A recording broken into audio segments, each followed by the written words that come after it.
লক্ষ কোটি দরুদ সালাম মানবতার শ্রেষ্ঠ বন্ধু বিশ্ব নবী বিশ্ব নেতা যে নবী আইয়ামে জাহিলিয়াতের যুগে আগমন করে অসভ্য মানুষদেরকে সভ্য বানিয়েছেন, অভদ্র মানুষদেরকে ভদ্র বানিয়েছেন, কোরআন নামের সংবিধান দিয়ে কোরআনের রাজ কায়েম করে সোনালী যুগ উপহার দিয়ে মদিনার পাক ভূমিতে শায়িত আছেন। সে রাসূলের প্রতি কলিজা ভরা মহব্বত নিয়ে পড়ছি দরুদ ও সালাম। সকলেই পড়ুন সাল্লাল্লাহু আলাইহি ওয়াসাল্লাম। সম্মানিত ভাইরা আমার, আজকের প্রোগ্রামে আসতে পেরে বসতে পেরে আপনারা খুশি না বেজার? কারা কারা বেজার দুই হাত তুলে দেখান তো দেখি। মাশাআল্লাহ, দিনাজপুরের মানুষ অনেক চালাক হয়ে গেছে। শ্রোতারা যদি চালাক হয় ওয়াজ করে শান্তি পাওয়া যায়, কইতে কলিকাতা বুঝে নেয়। আজকের প্রোগ্রামে আসতে পেরে বসতে পেরে কারা কারা খুশি মুখে নিয়ে হাসি আওয়াজ দেবেছি। আল্লাহ নামের এমন একটি স্লোগান দেবেন, এলাকায় যদি কোনো ইসলাম বিরোধী উই পোকা সার পোকা তেলা পোকা থাকে ওদের কলিজায় যেন কম্পন সৃষ্টি হয় এমন আওয়াজ তুলতে রাজি আছেন যারা? বীর মুসলমানের মতো দুটি হাত টান টান করে তুলে দেখান তো তারা। লিল্লাহে তাকবীর, লিল্লাহে তাকবীর। আল কোরআনের আলো, আল হাদিসের আলো, দুনিয়ার মুসলিম, সারা বিশ্বের মুসলিম। আমার নেতা তোমার নেতা, আমার নেতা তোমার নেতা। লিল্লাহে তাকবীর। আল কোরআনের আলো, আল হাদিসের আলো, দুর্নীতির আলো। অনেকে ঝোঁকে তালে বলে ফেলেছেন দুর্নীতির আলো ঘরে ঘরে জ্বালে। বাংলাদেশে দুর্নীতি দমন কমিশন আছে না নাই? এরপরে দুর্নীতি কমেছে নাকি ডিজিটাল কাজে বেড়ে চলেছে? দিন যত বরাত ছিল দুর্নীতির পাল্লা তত ভারী হচ্ছিল। কথা বলেন ঠিক কিনা? আমরা চাই আমাদের প্রিয় মাতৃ বাংলাদেশ দুর্নীতি মুক্ত আল্লাহ কবুল করুন, চিল্লা বলুন আমিন। আমরা চাই আমাদের বাংলাদেশ মাদক মুক্ত আল্লাহ কবুল করুন, চিল্লা বলুন আমিন। আমরা চাই আমাদের বাংলাদেশ যৌতুক মুক্ত আল্লাহ কবুল করুন, চিল্লা বলুন আমিন। সম্মানিত ভাইরা আমার, ভূমিকা লম্বা কথা নয়, সরাসরি মূল আলোচনায় প্রবেশ করতে চাই। তারপরে দু একটি কথা না বললে নয়। আমরা যত জায়গায় কোরআনের কথা বলতে যাই বলে হুজুর সাবধানে কথা বলবেন, ভুলে যাবেন না এলাকা কার। ওয়াজ যা করবেন করবেন, হুজুর খবরদার রাজনীতির কোনো কথা বলবেন না। এরকম আছে না নাই? এটা বলা যাবে না, ওইটা বলা যাবে না, এটা বলবেন ওইটা বলবেন না। নানান ভাবে আমাদেরকে বোঝানো হয়। যেভাবে আমাদেরকে বুদ্ধিজীবীরা বুঝায় সেই হিসাবে এলাকায় আমাদের না আসাই ভালো। কি বলেন? এই জন্য ভাই আমরা আসছি কোরআন এবং সুন্নাহর কথা বলার জন্য। কথা বলেন, কোরআন হাদিসের কথা শুনতে রাজি আছেন তো? ইনশাআল্লাহ। আমরা কোন বাতিলের চোখ রাঙানিকে ভয় পাই না, কারণ আমরা মুসলিম জাতির পিতা ইব্রাহিমের সন্তান। যে ইব্রাহিম আল্লাহর খুশির জন্য নমরুদের আগুনে পুড়তেও রাজি। কথা বলেন ঠিক কিনা? আমরা ইসমাইলের ভাই, যে ইসমাইল আল্লাহর খুশির জন্য ছুরির নিচে জবাই হইতেও রাজি। কথা বলেন ঠিক কিনা? এই জন্য কোন বাতিলের চোখ রাঙানিকে ভয় পাই না। কথা বলেন ঠিক কিনা? মনে রাখবেন, আপনার জন্য কেউ জায়গা ছেড়ে দেবে না, নিজের জায়গা নিজেকে তৈরি করে নেওয়া লাগবে। কথা বলেন ঠিক কিনা? এই পৃথিবীর জমিনে অসংখ্য নবীরা ছেলে দাওয়াতি কাজ করেছেন। তাদের দাওয়াতি কাজেও কাফের বেমারা বাধার প্রাচীর তৈরি করে দিয়েছিলেন। এরপরে আল্লাহর পয়গাম্বরেরা শত বাধার প্রাচীরকে ভেঙে আল্লাহর জমিন আল্লাহর পথে মানুষকে দাওয়াত দিয়েছেন। কথা বলেন ঠিক কিনা? আপনার আমার প্রিয় নবী কালিমার দাওয়াতি থেকে কর্ণের প্রচার করতে গিয়ে মার খেয়েছেন, রক্ত ঝরেছেন, ডান মোবারক শহীদ হয়ে গেছেন। সাহাবায়ে কেরাম দ্বীনকে প্রতিষ্ঠিত করতে গিয়ে মার খেয়েছেন, রক্ত ঝরেছেন, জীবন দিয়েছেন। ও বাংলার মুসলমান, এই দেশের মানুষ যদি 1952 সালে ভাষার জন্য জীবন দিতে পারেন, রক্ত দিতে পারেন, 1971 সালে আপনার আমার পূর্বপুরুষেরা এদেশের মাটির জন্য, এদেশের স্বাধীনতার জন্য যদি জীবন দিতে পারেন, রক্ত দিতে পারেন, 2024 সালে স্বৈরাচার জালেমকে বিদায় করে দেওয়ার জন্য এদেশের 2000-এর বেশি মানুষ যদি রক্ত দিতে পারেন, জীবন দিতে পারেন, প্রয়োজন যদি হয় আল্লাহর এই জমিনে আল্লাহর দ্বীনকে প্রতিষ্ঠিত করার জন্য, যদি কখনো ডাক আসে প্রয়োজনে বিবির কাছ থেকে বিদায় নিয়ে, সন্তানদের কাছ থেকে বিদায় নিয়ে, মাথায় কাপড়ের কাপড় বেঁধে আল্লাহর এই জমিনে আল্লাহর দ্বীনকে প্রতিষ্ঠিত করার জন্য, কোরআনের রাজ কায়েম করার জন্য নবীদের মতো সাহাবায়ে কিরামদের মতো বুকের তাজা রক্ত দিতে হয় কোরআনের জন্য, দ্বীনের জন্য, ইসলামের জন্য। কারা কারা বুকের তাজা রক্ত দিতে রাজি? দুই হাত তুলে আল্লাহকে দেখা।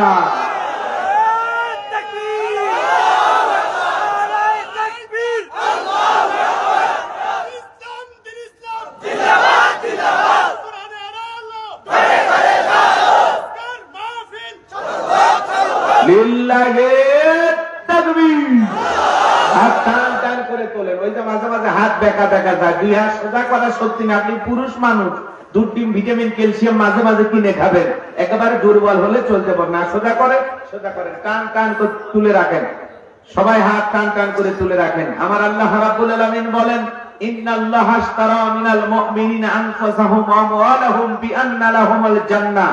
সূরা তাওবার 111 নম্বর আয়াতে আল্লাহ রাব্বুল আলামিন জানিয়ে দিয়েছেন, নিশ্চয়ই মুমিন বান্দাদের জান মাল আমি আল্লাহ ক্রয় করে নিয়েছি, বিনিময়ে দেব জান্নাত। বলুন সুবহানাল্লাহ। তাহলে বলেন তো বাজান, আপনার আমার জীবনের মালিক কে? এই দিনাজপুরের যুবকেরা ভালো করে বলো, এই জীবনের মালিক কে?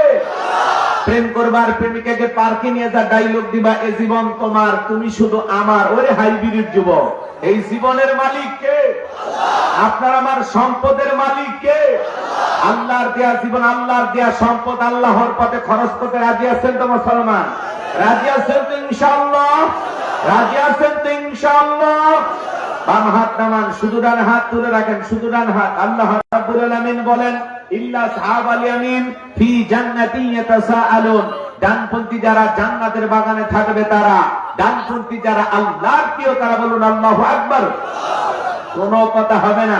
কিছুক্ষণ আগেই বললেন হুজুর জীবন দিতে রাজি, রক্ত দিতে রাজি। আপাতত জীবন রক্ত দুইটার কোনোটাই দিতে হবে না। ডান হাতটা পকেটের ভিতর ঢুকে দিয়েছে, যা পারেন যতটুকু পারেন এ মাদ্রাসার জন্য, এতিমখানার জন্য প্রাণ ভরে দান করবেন। সোজা ডান হাত পকেটে দেন, আমিও দিচ্ছি।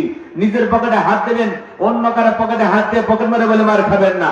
স্বেচ্ছাসেবক যারা আছেন, মাদ্রাসার ছাত্র যারা আছেন, যাদেরকে দায়িত্ব দেওয়া আছে, ব্যাগ নিয়ে, রুমাল নিয়ে, চাদর নিয়ে, যার কাছে যা আছে তাই নিয়ে মাঠে নামো, খেলা হবে।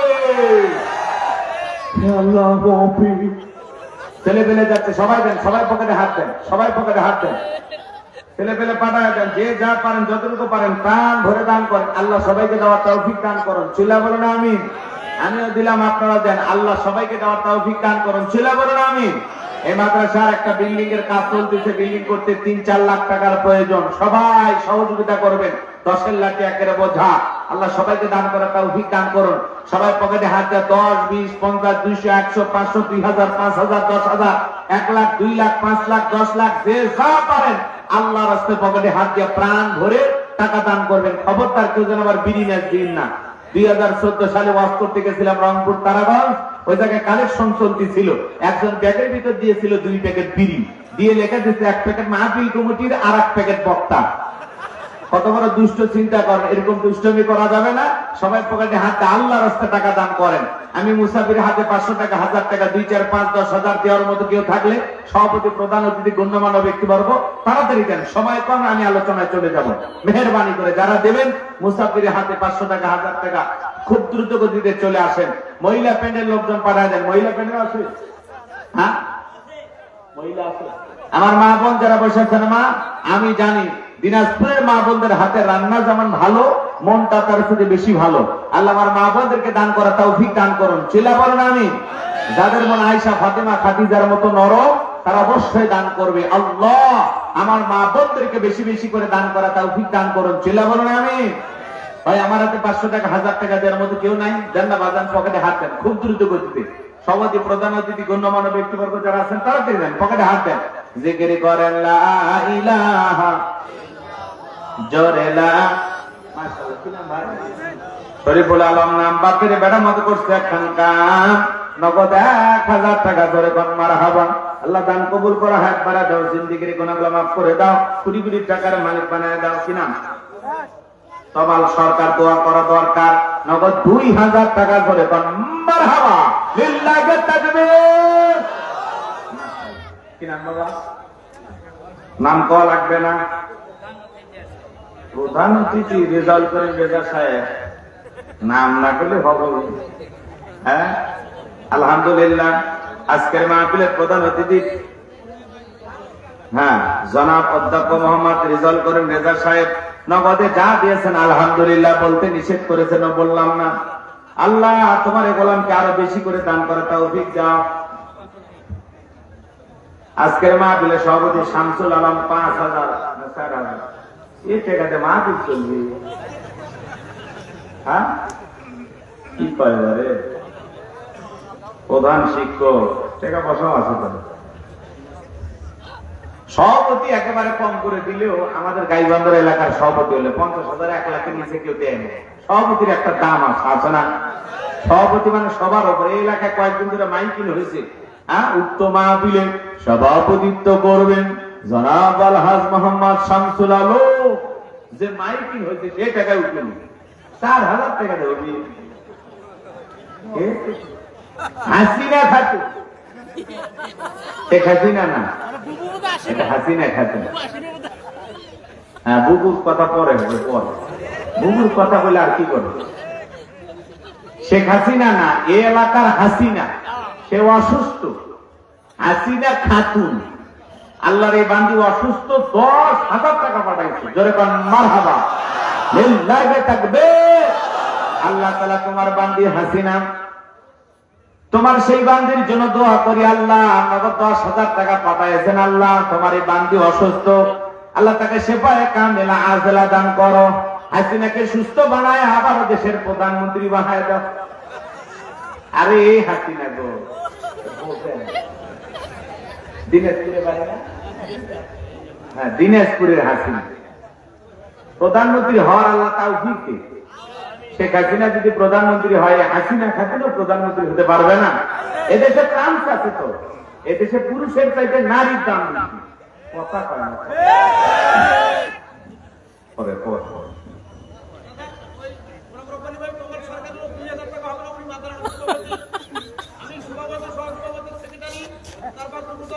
আবার টাকা ধরো। কি কন আপনি এত কি করলেন?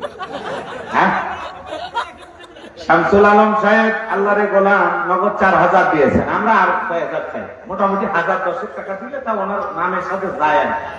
ঠিক হয় আল্লাহ দিতে 20-50 আপনার কাছে ব্যাপার। আমি গরিবী হালতে ধরছি না করি না, একটা তাকবীর দেবো, তাকবীর দেবো। আপনি খালি কন যে ঠিক আছে আলহামদুলিল্লাহ, একটা আলহামদুলিল্লাহ কন, আমরা একটা তাকবীর 10,000 না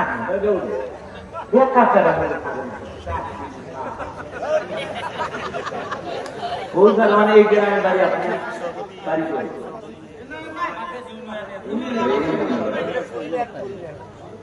আচ্ছা বহু প্রোগ্রাম করা লাগে, সাত একেবারে কম হয়। ইউনিয়নে তো 10 কম, 10,000। আচ্ছা আচ্ছা ভাই আরো 3,000 দেবে। আলহামদুলিল্লাহ বলা যায়, উপায় নাই তো, আর বেশি জোরাজোরি করে লাভ হবে না। ভাই দিতে চাইলেও এক পাখি বলে দিত। তো যাই হোক আমার ভাই 7,000 টাকা দেবেন, আরো পরে 3,000 দেবেন। আল্লাহ কবুল করেন, জোরে বলেন আমিন। আর একটু জোরে বলেন আমিন। আল্লাহ শামসুল আলমের দান আল্লাহ কবুল করেন, জোরে বলেন আমিন। আল্লাহ তাকে শারীরিক মানসিক সুস্থতা দান করেন, চিল্লায় বলেন আলহাজ ওসমান গনি নাম বাপের বেড়ার মতো করছে একখান কাম, 10,000 টাকা দিয়েছেন। আবার নগদ 5,000, মোট হলো 15,000 টাকা। ধরে কোন মারহাবা লিল্লাহি তাকবীর। আল্লাহ তাআলা ওসমান গনিকে আল্লাহ কবুল করে নাও, কোটি কোটি টাকার মালিক বানায় দাও, দুনিয়া আখিরাতে ইজ্জত সম্মান বাড়ায় দাও, জোরে বলেন আমিন। খুব দ্রুত গতিতে ভাই যারা দেবেন ব্যাগ গুলো আসছে। মহিলা প্যান্ডেলে পুরুষ প্যান্ডেলে ব্যাগ পাইছেন, কি ঝড় উঠবে নাকি? ভয় পাই না, আমরা আসিব। বৈশাখের ঝড় তো, হ্যাঁ একটা নতুন ঝড় আসতেছে। ঝড়ের নাম হলো বলাই ঝুমুর না কি যেন নাম দিচ্ছে। তাই এই টাকাগুলো নেন। দেখো দেখো, আলহামদুলিল্লাহ আলহামদুলিল্লাহ মেম্বার ভাই 1000 টাকা ধরে পান, মার হাবা। মেম্বার ভাইয়ের বাড়িতে খাইলাম, ওই মেম্বার সাহেব কই? হ্যাঁ, আজমিরা খাতুন 1000 টাকা, আল্লাহ কবুল করেন, ধরে বলেন আমিন। চলেন আমরা আলোচনায় যাই। যে যা দিচ্ছে আল্লাহ সকলে দান ভাই। চলো দেখি না, আতিক ইসলাম 500 টাকা, যে যা পারেন কমিটির ভাইদের কাছে দেন, মঞ্চে পৌঁছায় দেন। আমরা ইনশাআল্লাহ সবার জন্য দোয়া করব। আকাশের গতি অবস্থা খুব একটা ভালো দেখা যাচ্ছে না, মালিকের যেটা ফয়সালা, আল্লাহর কাছে আমরা দোয়া করি অন্তত 12টা পর্যন্ত যদি সব ঠিকঠাক থাকে, না হলে 11:30 পর্যন্ত ঠিক থাকলেও মোটামুটি আমরা কিছু দূর যাইতে পারবো ইনশাআল্লাহ। আল্লাহ যেন দয়া করেন আমাদের উপর, একটু জোরে বলেন আমিন। হ্যাঁ, অন্যান্য জায়গায় বৃষ্টি হোক, আশেপাশে হোক, সমস্যা নেই, শুধু এইটুকু প্যান্ডেলের ভিতরে যেন আল্লাহ দয়া করেন। ওই যে বললাম না একটা ঝড় আসতেছে, ঝড়ের নাম কি? বলয়। বলয়, ঝড়ের নাম দিছে এইবার বলয় ঝুমুর। আসে না আইলিয়া, নার্গিস, হুদহুদ, ফানি, মিক্সডাউন, মিথিলি, ডানা, নানান ধরনের ঘূর্ণিঝড়। এইবার যে ঘূর্ণিঝড় আসতেছে, যার কারণে বন্যার আশঙ্কা করা হচ্ছে, এই ঝড়ের নাম হলো বলয় ঝুমুর। এই ঝড় আসতেছে, আল্লাহ জানো এই ঝড়ের হাত থেকে, এই ঘূর্ণিঝড়ের হাত থেকে আমাদের দেশের মানুষকে রক্ষা করেন, ফসলের জমিগুলোকে আল্লাহ রক্ষা করেন। সিল্লা এখন আমিন। ঝড় তুফান কেন হয়? বান্দার যখন গুনাহ বেড়ে যায়, অপরাধ বেড়ে যায়, জমিনে যখন মানুষ পাপে লিপ্ত হয়ে যায়, ওই জন্য মাঝে মাঝে একটু ঝড় তুফান হয়। কথা বোঝেন নাই? জলস্থলে যত বিপর্যয় সব বান্দার 2 হাতের কামাই। কথা বলেন না কেন? সমাজে যত জলস্থলে বিপর্যয় ঘটে কার কামাই? বান্দার 2 হাতের কামাই। তার মানে বান্দার পাপের কারণে, অপরাধের কারণে, গুনার কারণে মাঝে মাঝে আল্লাহ বিপদ আপদ মুসিবত দিয়ে বুঝায়, সতর্ক বার্তা দেয়। 10 নাম্বার সতর্ক সংকেত দিয়ে বোঝায়, বান্দা ফিরে আয় আমার দিকে, আর পাপ কইরো না, আর গুনাহ কইরো না, ফিরে আসো আমি আল্লাহর দিকে। মাঝে মাঝে ভূমিকম্প দিয়ে আল্লাহ নাড়া দেয় যে বান্দা এই ভূমিকম্প দিয়ে তোরে আমি ধ্বংস করে দিতে পারি, কিন্তু তোরে আমি ভালোবাসি, এজন্য একটু সিগন্যাল দিই, হালকা নাড়া দিই, যাতে তুমি সতর্ক হয়ে আমি আল্লাহর দিকে ফিরে আসতে পারো, গুনাহ মুক্ত জিন্দেগি করতে পারো। কথা কি বুঝতে পারছেন? এই জন্য আল্লাহ যেন সমস্ত ঝড় থেকে, বালা মুসিবত থেকে, বন্যা থেকে আমার দেশ ও পুরো দেশের মানুষকে আল্লাহ রক্ষা করেন। চিৎকার মেরে বলুন আমিন। আর একটু ধরে বলুন আমিন। আর কোন ভূমিকা নাই। চলুন আমরা এখন আলোচনা শুরু করি। যারা টাকা পয়সা দান করবেন কমিটির কাছে আমার আপনার নিজ দায়িত্ব পৌঁছতে হবে, সময় নেই বাবা। আগে যে পর্দা উড়ে যাচ্ছে দেখেছেন, শুরু করে দিই, আকাশের অবস্থাটা তো খারাপ। হ্যাঁ হ্যাঁ, জি জি, আপনার জন্য তো মাহফিল হয়েছে। যে কায়দায় ফোন দিয়ে কান্নাকাটি শুরু করছে, ডেট না দিয়ে পারা যায়, এই জন্য আসছি। আসলে ভাইয়ের মহব্বতে আসা অত মানুষ, আল্লাহ যেন তার গোলামকে দুনিয়ার জমিনে চোখের আলো দেয় না, কিয়ামতে যেন আল্লাহ ফেরায়া জান্নাতের ব্যবস্থা করে দেয়, আল্লাহ ফেরায়া দেন। এবং জান্নাতের যখন আল্লাহর সাথে সাক্ষাৎ করবেন, দেখা করবেন, সে সময় যেন আমার ভাইকেও আল্লাহ তাআলা চোখের আলো ফেরায়া দিয়া মালিককে দেখার ব্যবস্থা করে দেন। একটু জোরে বলেন আমিন। হ্যাঁ, আমার অন্ধ হাফেজ সাহেবকে নিয়ে একটা ওয়াজ আছে, ওটা আমি যখন সূরা লোকমানের আলোচনা করি অনেক জায়গায় মাহফিলে উদাহরণ দিয়ে বলি, কুড়িগ্রামের একটা ঘটনা। তো যাই হোক, ওইদিকে আজকে আমরা গেলাম না, আমরা এখন আলোচনা শুরু করি। ছোট্ট একটি সূরা আপনাদের সামনে তেলাওয়াত করেছে। যারা দাঁড়িয়ে আছেন ভাই দাঁড়িয়েই থাকেন, আপনাদের মাথায় শক্তি আছে গো, দেখে বোঝা যায় আপনারা বীর পুরুষ। ঠিক আছে, দাঁড়ায় থাকেন, বসার যেহেতু জায়গা কম। জি, চলুন আমরা আলোচনা শুরু করি। কোনো ভূমিকা দেওয়া যাবে না। ছোট্ট একটি সূরা, সূরাটির নাম কি? একটু জোরে বলেন। হ্যাঁ, একটু আওয়াজ দেওয়া লাগবে। আমি করবো আওয়াজ, আপনারা দেবেন আওয়াজ, জবাব দিবেন ঠিক ঠিক, আলোচনা হবে কমপ্লিট। শ্রোতাদের স্পিরিটে বারে বক্তার হিট, আলোচনা হবে জায়গা মতো ফিট। আগে বলতাম কিছু আজ প্যান্ডেলে, কিছু আজ অ্যাঙ্গেলে, এখন আর অ্যাঙ্গেলে না, যা বলবো সব ডাইরেক্ট। অ্যাঙ্গেলে বলা দিন শেষ, ডাইরেক্ট বলার বাংলাদেশ। কথা বলে ডেকে না। আগে মহিলা প্রধানমন্ত্রী ছিল, কিছু কইলে মন খারাপ করতো, এখন পুরুষ প্রধানমন্ত্রী, যা ইচ্ছা তাই বলবেন, রাগ করবেন না। কথা বল না কেন? জি, চলুন আমরা আলোচনা শুরু করি। জিহ্বা টানারায় জবান ফিরে আমার সঙ্গে সবাই তেলাওয়াত করুন। আউযু বিল্লাহি মিনাশ শাইতানির রাজীম। বিসমিল্লাহির রাহমানির রাহিম। বিতাড়িত মোর্দা শয়তানের কাছ থেকে আল্লাহ পাকের কাছে আশ্রয় প্রার্থনা চাচ্ছি। পরম করুণা সিন দয়ালু আল্লাহ তাআলা নামে শুরু করছি। ইন্না আ'তাইনাকাল কাউসার ফাসাল্লি লিরাব্বিকা ওয়ানহার ইন্না শানিয়াকা হুয়াল আবতার। আল্লাহু আকবার। যে কোনো আয়াত বা সূরা তাফসীর করতে হলে কোন প্রেক্ষাপটে কোন সময় আল্লাহ তাআলা সেই সূরাটি বা আয়াতটি নাজিল করেছেন, সে নাজিলের প্রেক্ষাপট জানার দরকার আছে না নাই? আরবিতে বলা হয় শানে নজুল। যদি শানে নজুল আলোচনা করা হয় তাহলে তাফসীর বুঝতে সহজ হয়। তাহলে এই সূরাটি কোন প্রেক্ষাপটে কোন সময় আল্লাহ তাআলা তার হাবিবের উপরে নাজিল করেছেন, সে নাজিলের সময়কালটা একটু জানার দরকার আছে না নাই? আমি কি বলবো? রাগ করবেন না, একটু তাকবীর দেন। লিল্লাহি তাকবীর। সম্মানিত ভাইরা আমার, বিশ্বনবীর প্রিয় সাহাবী হযরত আনাস রাদিয়াল্লাহু তাআলা আনহু বলেন, নবীজি কাবার হাতিমে হেলান দিয়ে বসা। আমি তাকায় দেখি নবীজির মনটা ভীষণ খারাপ, মুখটা মলিন, চোখের কোনা দিয়া অশ্রু ঝরতেছে। হযরত আনাস দেখে বলেন, কিছুটা সময় অতিবাহিত হয়ে যাওয়ার পরে আমি তাকায় দেখি আমার নবীজি মুস্কি মুস্কি হাসতেছেন। বলেন সুবহানাল্লাহ। হযরত আনাস থেকে বলেন, নবী গো, এই মাত্র দেখলাম মনটা খারাপ, মুখটা মলিন, চোখের কোনাতে অশ্রু ঝরতেছে, আবার কেনই বা মুস্কি মুস্কি হাসেন? আমার নবী কেন কাঁদেন, কেন হাসেন? এর পেছনে রহস্য আছে না নাই? নবীজির কান্না করার কারণ হলো নবীজির কলিজার টুকরা ছেলে সন্তানগুলো জন্ম নেয় আর এক একে ছেলে সন্তানগুলো মারা যায়। আবুল কাসেম মারা যায়, আবু তাইর মারা যায়, ইব্রাহিম মারা যায়। বাবা হিসাবে নবীর মনেও কষ্ট লাগে কিনা? ছেলেগুলো জন্ম নেয় আর এক একে ছেলে সন্তানগুলো মারা যায়।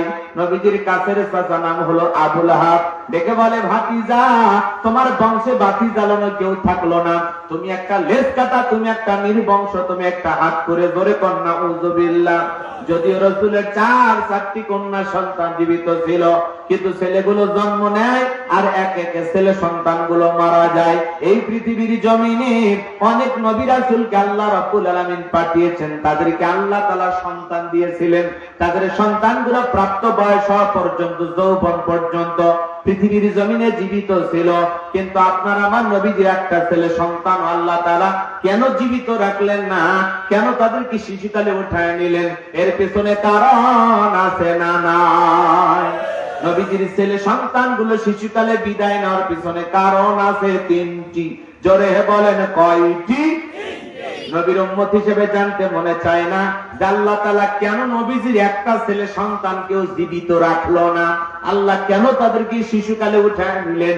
কি সেই 3টি কারণ? কারা কারা শুনতে চান? 2 হাত তুলে আল্লাহকে দেখান। একটা তাকবীর দেন। লিল্লাহি তাকবীর। হাত নামান আমার সোনা ভাইয়েরা। কি সেই 3টি কারণ যদি আমি বলতে চাই, 3 নাম্বার আয়াতের আলোচনা করা লাগবে। আমি কি 1 নাম্বার আয়াত বাদ দিয়ে 3 নাম্বারে যাব, নাকি আস্তে আস্তে শুরু করা যাক? ধৈর্য আছে তো ভাই? ইনশাআল্লাহ কষ্ট হবে না তো? ইনশাআল্লাহ।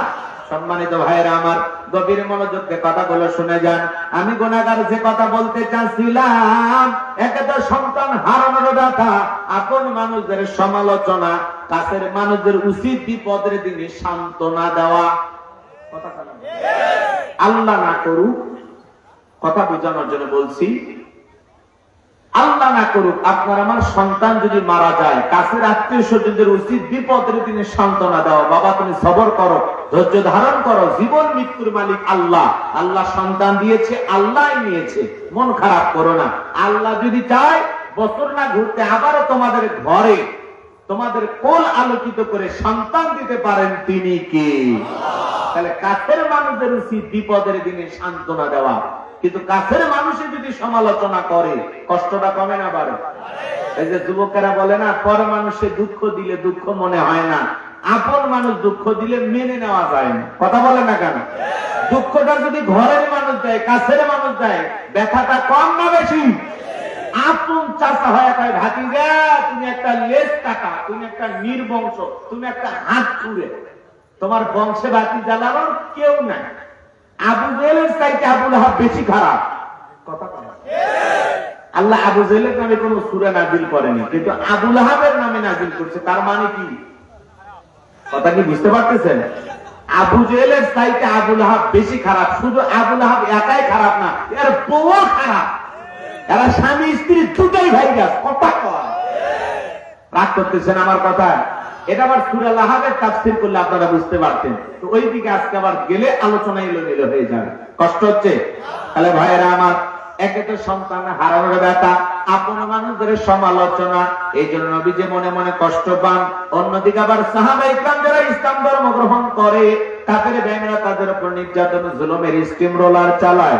হযরতে বেলাল তখনও কালেমা পড়ে মুসলমান হন নাই। নবীজি রাতের বেলায় দারুল আরকামে বসা, হযরতে বেলাল নবীজির দরবার উপস্থিত হয়ে গেলেন। নবীজির চেহারার দিকে তাকাইয়া ডেকে বলেন, নবী গো, আপনার চাইতে সুন্দর মানুষ আমি জীবনে কোনোদিন দেখি নাই, বলুন সুবহানাল্লাহ। আপনার আমার নবী কতটা সুন্দর ছিলেন জানেন? হযরতে জাবের রাদিয়াল্লাহু তাআলা আনহু বলেন, পূর্ণিমার রাত আমি রাসূলের বাড়িতে গিয়েছিলাম, সেদিন দেখেছিলাম চাঁদ উদয় হয়েছে দুইটা, একটা চাঁদ আসমানে আর একটা চাঁদ জমিনে। হযরতে জাবের বলেন, আমি একবার আকাশের পূর্ণিমার চাঁদের দিকে তাকাই, আর একবার নবীজির চেহারার দিকে তাকাই। ওই আকাশের পূর্ণিমার চাঁদের চাইতে আমার নবীকে আমার কাছে বেশি সুন্দর মনে হয়। একটু জোরে কোন সুবহানাল্লাহ। আপনার আমার নবী কতটা সুন্দর ছিলেন জানেন? আম্মা জান আয়েশা ডেকে বলেন, মিশরের নারীরা ইউসুফ আলাইহিস সালামের চেহারার দিকে তাকাইয়া ফল কাটতে আঙ্গুল কেটে ফেলে দিয়েছিল। ওরা যদি একবার আমার নবীর চেহারার দিকে তাকাইতো, শুধুমাত্র আঙ্গুল নয়, আঙ্গুল কাটতে কাটতে, হাত কাটতে কাটতে কখন যে নিজের কলিজা কেটে দুফা করে দিত, মুহূর্তের জন্য টের পাইতো না। আপনার আমার নবী এতটাই সুন্দর, বলুন সুবহানাল্লাহ। আম্মা জান আয়েশা বলেন, ও দুনিয়ার মানুষ, তোমাদের একটা সূর্য আছে, আমি আয়েশার একটা সূর্য আছে। তোমাদের সূর্য উদয় হয় দিনের বেলায়, আর আমি আয়েশার সূর্য উদয় হয় রাতের বেলায়। আম্মা জান আয়েশা ডেকে বলেন, একদিন রাতের বেলা আমি সেলাইয়ের কাজ করতেছিলাম, হঠাৎ করে হাত থেকে সুইটা পড়ে গেল। বাতিতে কোনো তেল ছিল না, বাতি জ্বালাইতে পারলাম না, অপেক্ষায় বসে থাকলাম। নবী যখন এশারা সালাত আদায় করার পরে ঘরের ভিতরে সর্বপ্রথম নবীকে প্রবেশ করে আম্মা জান আয়েশাকে সালাম দিলেন। নবী ঘরে ঢুকে স্ত্রীকে কি দিলেন? নবীর উম্মত হিসাবে বলেন তো বাজান, এ আমল আপনার আমার ঘরেও চালু থাকার দরকার আছে না নাই? বাড়িতে প্রবেশ করে স্ত্রীকে সালাম দিবেন, আসসালামু আলাইকুম রহিমা, কেমন আছো সোনা? ঘরের দরজাটা খোলো না, আমি তোমার লিটনের বাপ, তোমার দিওয়ানা। বউ খুশি হয়ে দরজা খুলবে, কথা বলে ঠিক কিনা? কিন্তু আপনার আমার ব্যবহার এত মিষ্টি না। ঘরে দরজা যা চিৎকারে মেরে ডাকবে, এ রুবেলের মা, এ দরজা খোল, বেশি দেরি হলে দরজা ভাঙে ফেলে দিয়া তোর পিঠের উপর কি যে হবি রে। ভিতর থেকে বউ বলে, স্বামী না সেখানে আজরাইল, কথা কয়। সব রাত যায় ঘরে দুয়ারে ধারে, এরকম পুরুষ আছে না নাই? বাড়িতে যা বউকে সালাম দিবেন, সালাম আছে যেখানে শান্তি আছে, সালাম আছে যেখানে সমাধান আছে। অনেক বড় বড় ঝামেলা একটা সালামের মাধ্যমে সমাধান হয়। ঘরে শান্তি দরকার আছে না না? স্ত্রীকে সালাম দিবেন, লোকজন যদি না থাকে বইয়ের হাতটা ধরে মুসাফা করবেন। এই যুবকে কার হাত? যুবকেরা কথা বলে না, এদের বউ নেই, কথা কর লাগে আপনি জোরে বলেন, কার হাত? বইয়ের হাত ধরে মুসাফা করবেন। পাশের বাড়ির ভাবির হাত না ধরলে ঝাঁটাবে, পিটাবে। লোকজন যদি না থাকে বইয়ের সাথে কোলাকুলি সেরে নেবেন। একসাথে সালাম, মুসাফা, কোলাকুলি, তিনটা আমল যদি করতে পারেন, আপনাদের দাম্পত্য জীবনের উপরে শান্তি আর রহমত নাজিল করবেন তিনি কে? আজকে দেখেন না, সকালে বিয়ে সন্ধ্যায় তালাক, সন্ধ্যায় বিয়ে সকালে তালাক। আর যদি হইতে শাশুড়ি তালাক, আরো তাড়াতাড়ি তালাক।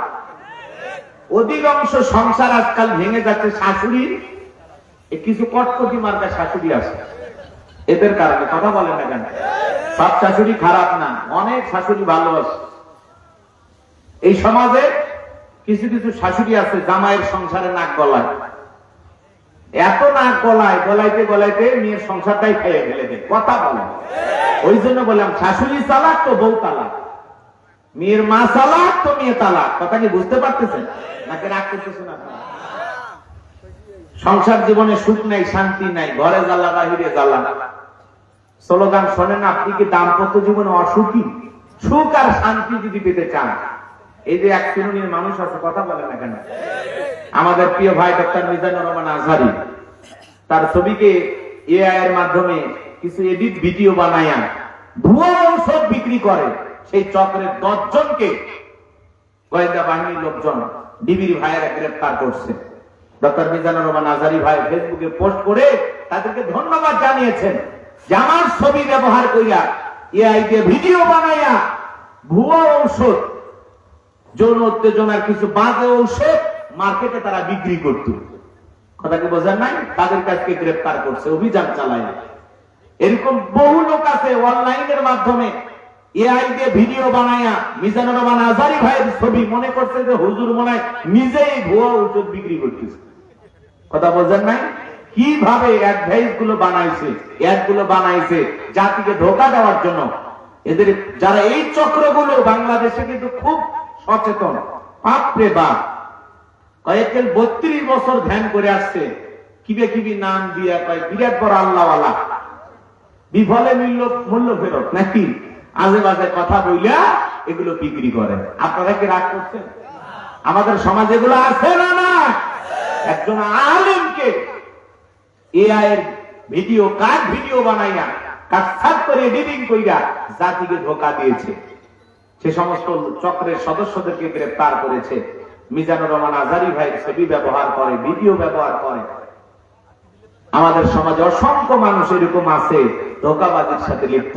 এদের বিচার হওয়া দরকার আছে না? না, এতে একজন আলেমের সম্মান নষ্ট হয়, জাতির মানুষ বিভ্রান্তিতে লিপ্ত হয়ে যায় যে হুজুর মনে হয় এত বড় দামি হুজুর ঔষধ বিক্রি করতেছে, এটা মানে 1 নাম্বারই হবে। অথচ ভুয়া ধোঁকাবাজি, এই অনলাইনে কিছু চিটিং ব্যবসায়ী আছে না? নাই, সবাই খারাপ তা না, ভালো অসংখ্য মানুষ আছে। সম্মানিত ভাইয়েরা আমার, হৃদয়ের কাঙ্ক্ষিত কথাগুলো শুনে যান বাজার। এই জন্য দাম্পত্য জীবনে সুখ আর শান্তি যদি পেতে চান, নবীজির 4টি সুন্নাত আমল করা লাগবে। জোরে বলেন কয়টি? দাম্পত্য জীবনে যদি সুখ আর শান্তি পেতে চান, প্রত্যেকটা স্বামী স্ত্রী যদি ভালো থাকতে চান, নবীজির 4টি সুন্নাত যদি আমল করতে পারে, তালাক তো দূরের কথা, মৃত্যু পর্যন্ত সম্পর্ক টিকে থাকার গ্যারান্টি। কারা কারা শুনতে রাজি? হাত তুলে দেখান তো দেখি। লিল্লাহি তাকবীর, আরেকটু জোরে লিল্লাহি তাকবীর। হাত নামান। আমার সোনা ভাইয়েরা, আমি যদি এখনই বলতে চাই তাহলে আলোচনা এলোমেলো হয়ে যাবে। একটু অপেক্ষা করেন, শেষের দিকে মনে করায় দেবেন। আমি বলার চেষ্টা করব ইনশাআল্লাহ। তাহলে বাড়িতে ঢুকে স্ত্রীকে সালাম দিবেন, ছোট ছোট বাচ্চাদেরকে সালাম দিবেন। কথা বলেন। আল্লাহ স্পষ্ট পবিত্র কোরআনুল কারীমের ভিতরে জানিয়ে দিয়েছেন, এক মুমিন আর এক মুমিনের গৃহে প্রবেশ করতে হলে, কারো বাড়িতে প্রবেশ করতে হলে ওই বাড়িওয়ালাকে সালাম দিয়া অনুমতি নিয়ে ঢুকতে হবে। কথা বলেন না কেন? সূরা নূরের 27 নম্বর আয়াতে আল্লাহ জানিয়ে দিয়েছেন। এই জন্য কারো গৃহে প্রবেশ করতে হলে সালাম দিয়া অনুমতি নিয়ে ঢোকা লাগবে। আর আমরা কি করি? সালাম না দিয়ে বাসা বাসা কয় বাড়ির মধ্যে ঢুকে গেছে। বাচ্চার বইয়ের না ঠিক নাই, ওর মা বোন কি করতেছে এক নজরে সব দেখা শেষ। কথা বলেন ঠিক না? সালাম দিয়ে অনুমতি নিয়ে ঢুকতে হবে। কথা বলেন। সালাম দিয়ে অনুমতি নিয়ে মানে অনেকে পাখির চোখে ভিতরে ঢোকে। এরকম অভ্যাস দিনাজপুরে নাই? আছে? আছে। কারো বাড়িতে ঢুকতে গেলে সালাম দেন? সালাম দেওয়ার দরকার আছে না নাই?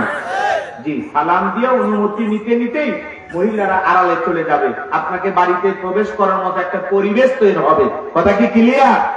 আল্লাহ আমাদের আমল করা তৌফিক দান করুন। জোরে বলুন আমিন। আমার সোনা ভাইরা, যে কথা বলতে চাচ্ছিলাম বাজান, আম্মা জান আয়েশা বলেন, নবীজি যখন সালাম দিয়ে প্রবেশ করলেন, নবীজির চেহারার আলোতে শরীরটা কই পড়ে আছে আমি পরিষ্কার দেখতে পেয়েছি। বলুন সুবহানাল্লাহ। পাইলে নিরালাই গো নবী, পাইলে নিরালাই, পাইলে নিরালাই গো নবী, পাইলে নিরালাই। দুই কদমে চুমো খাবো, দুই কদমে চুমো খাবো, চরণ ধুলি মাগবো গায়। পাইলে নিরালাই গো নবী, পাইলে নিরালাই, পাইলে নিরালাই গো নবী, পাইলে নিরালাই। জোরে কোন মারহাবা। নবীর সম্মান মর্যাদা কথা আমরা বুঝি না। এক জায়গায় ওয়াজ করলাম, ভাই বলেন তো আমাদের নবীর নাম কি? বলে হুজুর আব্দুল কাদের জিলানী। পীর সাহেবের নাম মুখস্থ আছে, কপাল পরে রাসূলের নামটা বলতে পারে না। নবীর সম্মান মর্যাদা কত বাজান, কেমন নবীর উম্মত হইছি যে নবী হা বললে তামাম পৃথিবীর মানুষের জন্য আল্লাহ পাক হালালে পরিণত করে দেয়, যে নবী না বললে তামাম পৃথিবীর মানুষের জন্য আল্লাহ পাক হারামে পরিণত করে দেয়। আসমানের চাঁদের দিকে ইশারা করলে চাঁদ দুই টুকরো হয়ে যায়, জমিনে পা তুললে মাওলা পাকের আরশে আজিমে পৌঁছে যায়। নবী যখন জমিনে পথ চলতেন, আসমানের মেঘ এসে নবীকে ছায়া প্রদান করত। কেমন নবী পাইছি বাজার, যে নবীর চেহারার উপরে মশা মাছি পড়া হারাম।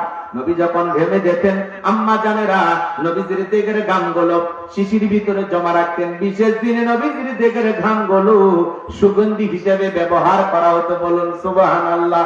নবীজি থুতু নিক্ষেপ করলে সেখান থেকে সুগন্ধি বের হয়। নবীজি ওযু করলে ওযুর পানি দিয়া সুগন্ধি বের হয়। আল্লাহু আকবার।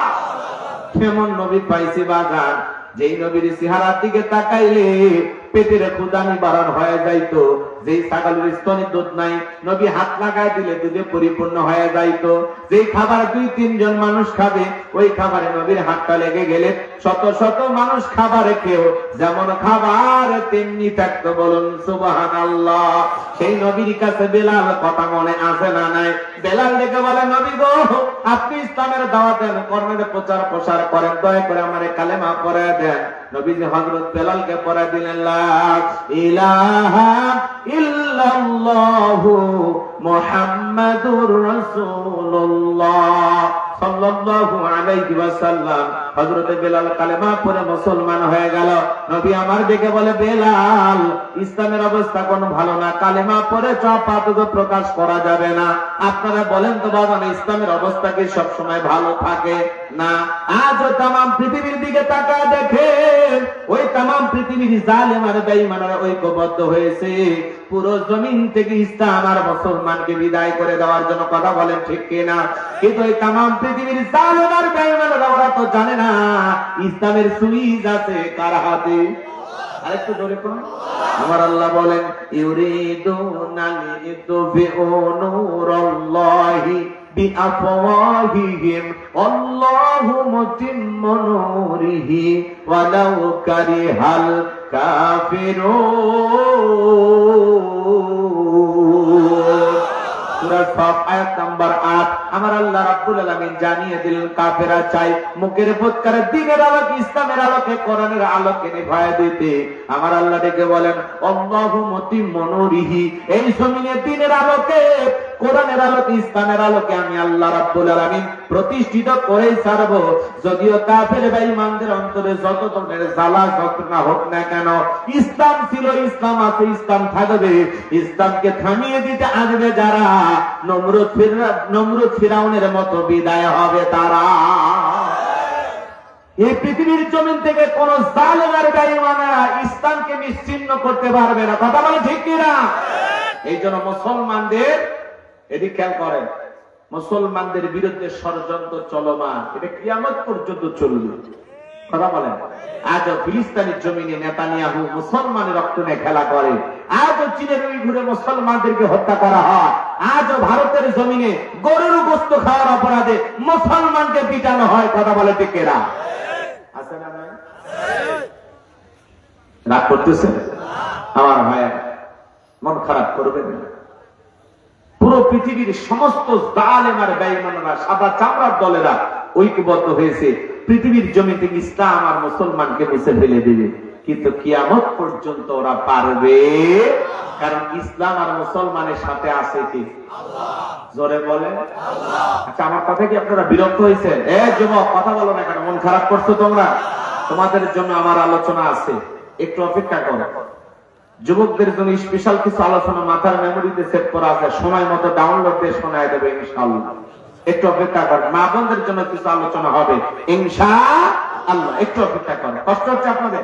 একটু তাকবীর দেন, লিল্লাহি তাকবীর। হ্যাঁ, বৃষ্টি এখনো আসেনি, ভয় পাওয়ার কারণ নাই। মাঝে মাঝে একটু হালকা বাতাস হইতেছে, এতে ভালো হইতেছে। যে গরম পড়ছে, হ্যাঁ গরম পড়ছে না? হ্যাঁ, বাড়িতে আবার লোডশেডিং তো আসি, ঘুম ধরার আগে বিদ্যুৎ নাই, অনেক অশান্তিতে আছে এই দেশের মানুষ। লোডশেডিং নাই, পাম্পে তেল নাই, তেলের দাম বেড়ে দেওয়া হাহাকার, কোন জায়গায় শান্তি নাই। তেল নাই, বিদ্যুৎ নাই, গ্যাস নাই, জনগণের মনে শান্তি নাই। কথা বলে আল্লাহ যেন এই দেশের মানুষের শান্তি ফিরাইয়া দেন। একটু ধরে বলেন আমিন। নতুন সরকার আসছে, 1-1.5 মাস হইল, কি করবে বলেন? এগুলো করতে গেলে তো সময় লাগে। কথা বলেন না কেন? হ্যাঁ, কিছু বলে লাভ নাই, কারণ বিগত 16 বছরে যারা ছিল, যা খাওয়া খাইছে, দেশে তো আর কিচ্ছু নাই, ওরা কান্দে খাইছে। কথা কয় না কেন? লুটে লুটে খাইছে, দুর্নীতি করে হাজার হাজার কোটি টাকা বিদেশে পাচার হয়েছে। কথা বলছেন না? মনে এগুলো তো মানুষের মনে শান্তি নেই। আচ্ছা দেখেন তো, যারা মুসলমান রক্তের খেলা করে, এদেশেও দেখলেন না নিরীহ আলেমদেরকে মিথ্যা মামলা হামলা দিয়ে যারা ফাঁসির দড়িতে ঝুলিয়েছিল, শাপলা চত্বরে রাতের আধারে যারা আলেমদেরকে হত্যা করেছিল, ক্ষমতার দাম্ভিকতায় ছোট ছোট বাচ্চাদের বুকে গুলি চালিয়েছিল, ওরা ক্ষমতার চেয়ার রেখে পালিয়ে গেছে। কথা বলে ঠিক এরা এই জন্য জুলুম করতে রাখে, যারাই যায় চেয়ারে তারাই থাকে গিয়ে। 16 বছরে 17 বছরে যারা জুলুম অত্যাচার করেছিল, নাই তো পালায় গেছে সব। কথা বোঝেন নাই? এই জন্য কোটি কোটি টাকা দুর্নীতি হয়েছে, হাজার হাজার কোটি টাকা। এই জন্য দেশে খুব একটা অর্থনৈতিক নাই, একেবারে তলাবিহীন ঝুরি, খালি কোনো মতে পড়ে আছে। আবারও যদি দুর্নীতি কেউ শুরু করে, এইবার মনে করেন কোদাল দিয়ে ঘুরে ফেলবেন। ঘুম আসবেন বাংলাদেশের জায়গায়, দেখবেন আপনি ভারতের লোক। কথা দেশে কিচ্ছু নেই, এই জন্য বিদ্যুৎ নেই, স্বাভাবিক হবে পরিবেশ ইনশাআল্লাহ। হাহাকার, লোডশেডিং যে কায়দায় পড়ছে, বাপ রে বাপ। বাচ্চাদের পরীক্ষা চলতেছে, কঠিন পরীক্ষা। হ্যাঁ, কথা কথা বাচ্চারা ভয় পাইছিল, কারণ ওই যে আমাদের শিক্ষামন্ত্রী বলছে নকল চলবে না, এই জন্য বাচ্চারা টেনশনে পড়ে গেছে। এখন আবার পরীক্ষা দিয়ে বলতেছে সব সহজ।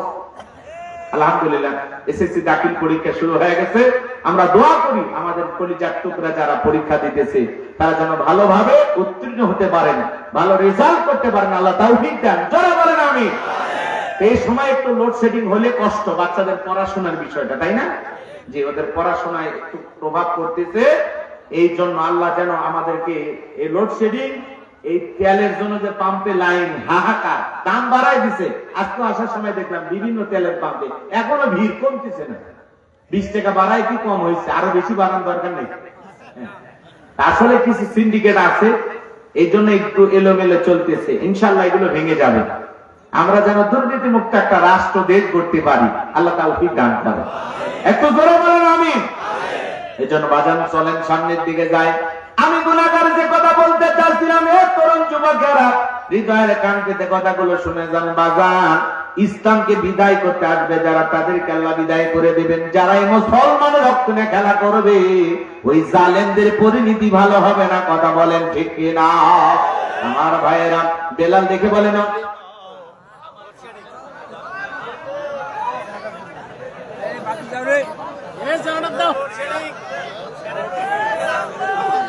খেলা হবে। উঠাউঠি না করি, উঠাউঠি না করি।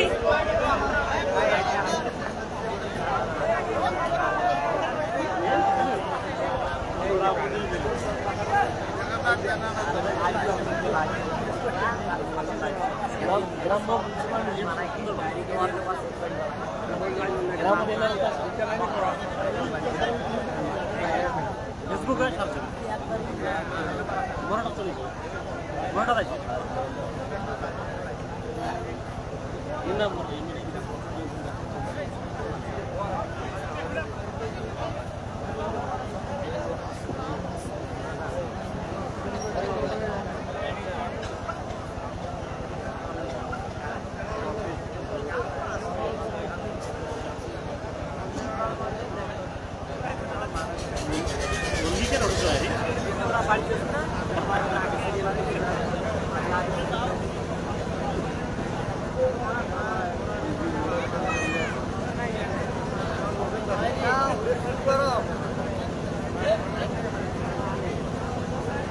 খেলা হবে না।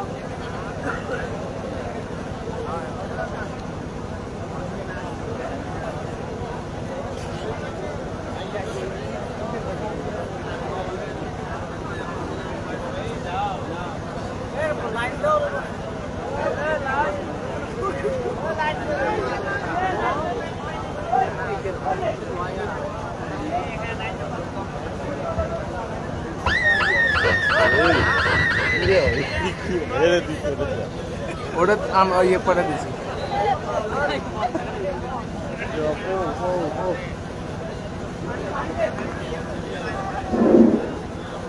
লোডশেডিংয়ের কথা কইয়া দেখেন কারেন্টটাই চলে গেল। আরে ওরা মনে রাগ করছে, রাগ করে নাই। আমরা প্রধানমন্ত্রী যাকে পেয়েছি ভাই বললো যে আমি অনেক কষ্টে বিদ্যুৎ অফিসে বইলা যে রাত 11টা পর্যন্ত অন্তত বিদ্যুৎ যেন না যায়। ঠিক 11টা বাজছে বিদ্যুৎ চলে গেছে। কথা কি বুঝতে পারতেছেন? ভাইয়ের অনুরোধেই বিদ্যুৎ যায়নি। আমাদের রিজল করেন রেজা ভাই উনি বলেছিলেন এই জন্য বিদ্যুৎ যায়নি। আসলে পোস্টারে লেখা আছে 11টা পর্যন্ত মাহফিল চলবে। উনিও বুঝতেন যে 11টা পর্যন্তই দরকার, কিন্তু এখন 11টা যে পার হয়ে যাচ্ছে, এখন কি করার? তো যাই হোক, লোডশেডিং, হাহাকার এগুলো একটু থাকবেই। আমরা ইনশাল্লাহ এই সংকট কাটিয়ে আবার নতুন ভাবে ঘুরে দাঁড়াবো ইনশাল্লাহ। সংসদে যেভাবে বিরোধী দল সরকার দলের যে ভাতৃত্ব, যে ভালোবাসা আমরা দেখতেছি, মহাব্বত, কি বলেন? ভালো না? খুব ভালো চলতেছে। সারা দেশের মানুষ সংসদে তাকায় থাকে কে কি বলে, কোন এলাকার এমপি কি চায়, জাতি পুরো তাকায় থাকে। সেদিন হাসনাত আব্দুল্লাহ ভাই গাড়ি চাইছে, গাড়ি, কথা কয় না।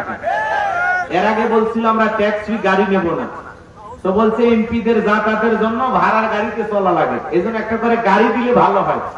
এর আগে এমপিদের বসার কোনো জায়গা ছিল না।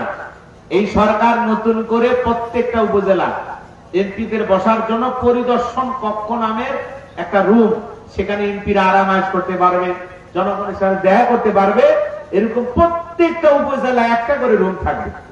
মারহাবা কম, এ ভালো উদ্যোগ না? যে এমপির একটা নির্দিষ্ট বসার জায়গা হয়েছে।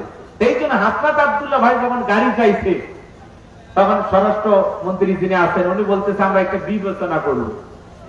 আমিরে জামাত আবার দাঁড়ায় বলতেছে হাসনাত আব্দুল্লাহ ছোট মানুষ, ছোট মানুষ আবদার করলে না করতে নাই, দিয়ে দেন। এই জন্য সংসদে পুরো একটা জমে গেছে, সারা দেশের মানুষ তাকায় আছে। কথা বলেন না কেন? ভালো লাগতেছে না খারাপ লাগতেছে? এমপির চলাচলের জন্য গাড়ি দরকার নাকি প্রত্যেকটা জনগণেরও একটা করে দরকার? জি, এমপির দরকার। দৌড়ঝাঁপ একটা উপজেলা, থানা, 2-3টে থানা মিলে আবার অনেক সময় এক এমপি। এই জন্য তাদের যাতায়াতের জন্য একটা নিজস্ব গাড়ি, যারাই এমপি হবে, এটা রাষ্ট্রীয় সম্পদ। 5 বছর এমপি থাকবে, গাড়ি ব্যবহার করবে। এমপি নাই, নতুন এমপি যে হবে সে গাড়ি ব্যবহার করবে, তাই না? এটা হলো রাষ্ট্রীয় সম্পদ। কথা কি বুঝাইতে পারলাম? তো হাসনাত আব্দুল্লাহ ভাই যেটা বলেছেন তার এটা যৌক্তিক দাবি, আমরা এ দাবির পক্ষে আছি। প্রত্যেকটা এমপির একটা করে গাড়ি হোক আমরা চাই, নাকি বলেন? আর না হলে আবার দুর্নীতি করে গাড়ি কিনবে, তখন 12টা বেজে যাবে। অতএব দুর্নীতি করে গাড়ি কেনার দরকার নাই, রাষ্ট্রীয় টাকায় গাড়ি কিনবে। প্রত্যেক বছর যারাই এমপি হবে, এদিক 5 বছর পর পর যারাই এমপি হবে তারাই গাড়িগুলো ব্যবহার করবে। কিরে বাবা, ভূমিকম্প শুরু হইল নাকি?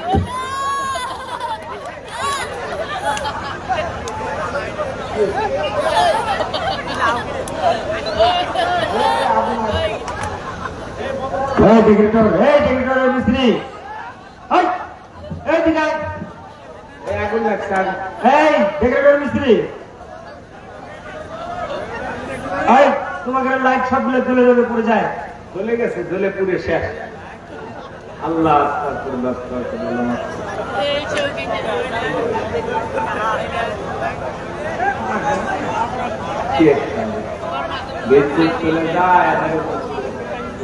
আচ্ছা হুজুর, এ ভাই, ভয় পাচ্ছেন আপনারা? ভয় পায় না? এই ছেলেগুলো কই গেল? এই ডেকোরেটরের লোক কই? এ বাবা, তোরা কই? সব পুড়ে যায়, দেখো না কি আগুন লাগাইছে। আগে আমার মাথার উপর যেগুলো খুলে, এই দুটো আগে খুলে, ছেলে এই দুটো আগে খুলে।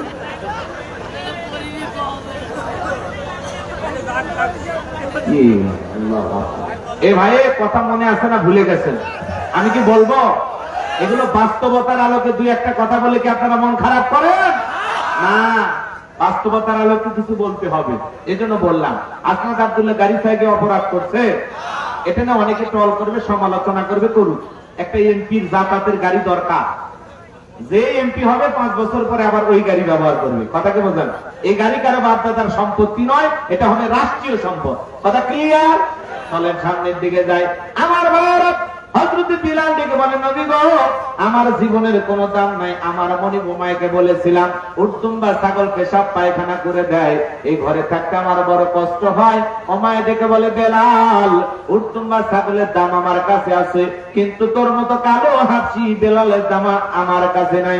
নবী গো, আমার জীবনের কোনো দাম নাই, আমার মনি ওমায়ের কাছে আমার কোনো দাম নাই।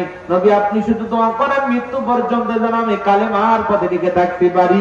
এই কথা বলে হযরত বেলাল চলে গেলেন। পরের দিন সকালবেলা সূর্যোদয় হয়ে গেছে, অনেকটা বেলা হয়ে গেছে। হযরত বেলাল দরজা খোলে না। অন্য চাকর বাকর যারা আছে নাজিসটা চলে গেছে ওমায়ের কাছে, যা বলে, নেতা এখন পর্যন্ত বেলাল দরজা খোলে নাই, তাই নাকি? বলে, হ্যাঁ। ঠিক আছে, চলো যাই। ডাক দেয়, বেলাল দরজা খোল। হযরতে বেলাল দরজা খোলে না। এইবার জোরে করে ধাক্কা মারছে, যখন দরজা খুলে গেছে তখন এইবার ওমায়া তাকায় দেখে যেই রাত্রিতে বেলাল কালেমা পড়ে মুসলমান হয়েছে, ওই রাত্রিতে একটা উর্তুম্বা ছাগলের কাছে কোনো পেশাব পায়খানা নাই। জোরে কোন মারহাবা। এই মহান ওমায় ডেকে বলে, চাকরের দল, বেলালের বিরুদ্ধে মিথ্যা অভিযোগ দাও। তোমরা যখন ঘুমাচ্ছিলে বেলাল তখন ময়লা আবর্জনা পরিষ্কার করেছে, তাকায় দেখো না একটা উর্তুম্বা ছাগলের কাছে কোনো পেশাব পায়খানায় যায়, নিজেদের কাজ করো। এই কথা বলে ওদেরকে তাড়িয়ে দিয়া এক পা দুপা করে হযরতে বেলালের কাছে চলে গেলেন। হযরতে বেলাল দেয়ালে পিঠটা লাগাইয়া জিহ্বা নাড়ায়া জিকিরি করতেছে, কার? আর একটু জোরে বলেন, কার? এবার হযরত বেলালকে কাছে যায় হালকা করে ধাক্কা মারছে, যখন জবান দিয়ে কালেমার আওয়াজ বের হয়েছে তখন এইবার ডেকে বলে, বেলাল, তোর জবান দিয়ে কি শুনলাম, তুমি কি মুসলমান হয়েছ? হযরত বেলাল ডেকে বলে, হ্যাঁ, গতকাল রাত্রিতে নবীজির হাতে হাত রেখে আমি কালেমা পড়ে মুসলমান হয়েছি। মুসলমান হয় যারা মিথ্যা কথা বলতে পারবে না তারা। ওয়াকুলু কওলান সাদীদা। আল্লাহু আকবার। মুসলমান হবে যারা সত্যবাদী হবে তারা। মুসলমান কখনো মিথ্যাবাদী হতে পারে না। আমাদের সমাজে মিথ্যাবাদী আছে না নাই? বড় পেটে মিথ্যা, খালি পেটে মিথ্যা, ঘুমানোর আগে মিথ্যা, ঘুম থেকে উঠাও মিথ্যা। মিথ্যা বলতে বলতে চেহারা দেখা হয়ে গেছে, এক পা কবরে চলে গেছে। এত মিথ্যা কথা বলে শয়তান পর্যন্ত বলে আমি এত খারাপ না। অনেকে বলে মিথ্যা না বললে পেটের ভাত হজম হয় না। এরকম টাটকা শয়তান আছে না? না, মিথ্যা বলবেন না। একটা মিথ্যা বললে ওই মিথ্যাকে ঢাকার জন্য আরো 10টা মিথ্যা বানায় বলতে হয়। মিথ্যা বললে জবানের বরকত নষ্ট হয়। মিথ্যা বলা কবিরা গুনাহ। কথা কর, জবানে মিথ্যা কথা বলবেন না, সব সময় সত্য কথা বলবেন। সত্য সব সময় সুন্দর। কথা কি বুঝাইতে পারলাম? এই জবান দিয়ে আমরা মিথ্যা কথা বলবো না ইনশাআল্লাহ। দরদের ভাইয়েরা আমার, দিনাজপুরের বাবা জিরা গভীর মনোযোগ দিয়ে কথাগুলো শুনে যান। আমি যে কথা বলতে চাই, এইবার ওমায় ডেকে বলে, বেলাল, তুমি যদি চাও উর্তুম্বা ছাগলের মালিক তোমাকে বানায় দেব, থাকার জন্য ভালো ঘরের ব্যবস্থা করে দেব। হযরতে বেলাল ডেকে বলে, ওমাইয়া, দুনিয়ার কোন পার্থিব সম্পদের বিনিময়ে বেলাল তার ঈমান বিক্রি করবে না। বলুন আল্লাহু আকবার। এই কথা শোনার পর ওমায় ডেকে বলে, বেলাল, আমার কথা না শুনলে বড় নেতা আবু জেহেলকে খবর দেব। হযরতে বেলাল ডেকে বলে, কোন বড় নেতা ছোট নেতা এখন কাউকে কোনার টাইম নাই। আমি দুনিয়ার কোন আবু জেহেলকে ভয় করি না, আমি ভয় করি আমার আল্লাহকে। আল্লাহু আকবার। এইবার ওমায়া দৌড়ে চলে গেল আবু জেহেলের বাড়িতে। যাই বলে, নেতার সংবাদ খুব খারাপ, আমার বাড়ি কিন্তু বেলাল কালেমা করে মুসলমান হয়েছে, তাই নাকি? বলে, হ্যাঁ। ঠিক আছে, চলো যাই। আবু জেহেলের কিছু সাঙ্গ পাঙ্গ ক্যাডার মাস্তান ছিল, যাদের কাজই হলো মুসলমানদের উপর নির্যাতন জুলুম চালানো। আজও তামাম পৃথিবীর দিকে তাকায় দেখবেন, জালেমদের বিশেষ একটা বাহিনী থাকে, যাদের কাজই হলো টুপিওয়ালা দাড়িওয়ালা ইমানদারদেরকে টার্গেট করে তাদের উপর নির্যাতন জুলুম চালানো। কথা বলে ঠিক কিনা? আবু জেহেল তার সাঙ্গ পাঙ্গ ক্যাডার মাস্তান নিয়ে চলে আসলো। এ বাজান ওমায়া, বাড়িতে চলে আসার পরে তাইকে বলে বেলাল এদিকে আয়।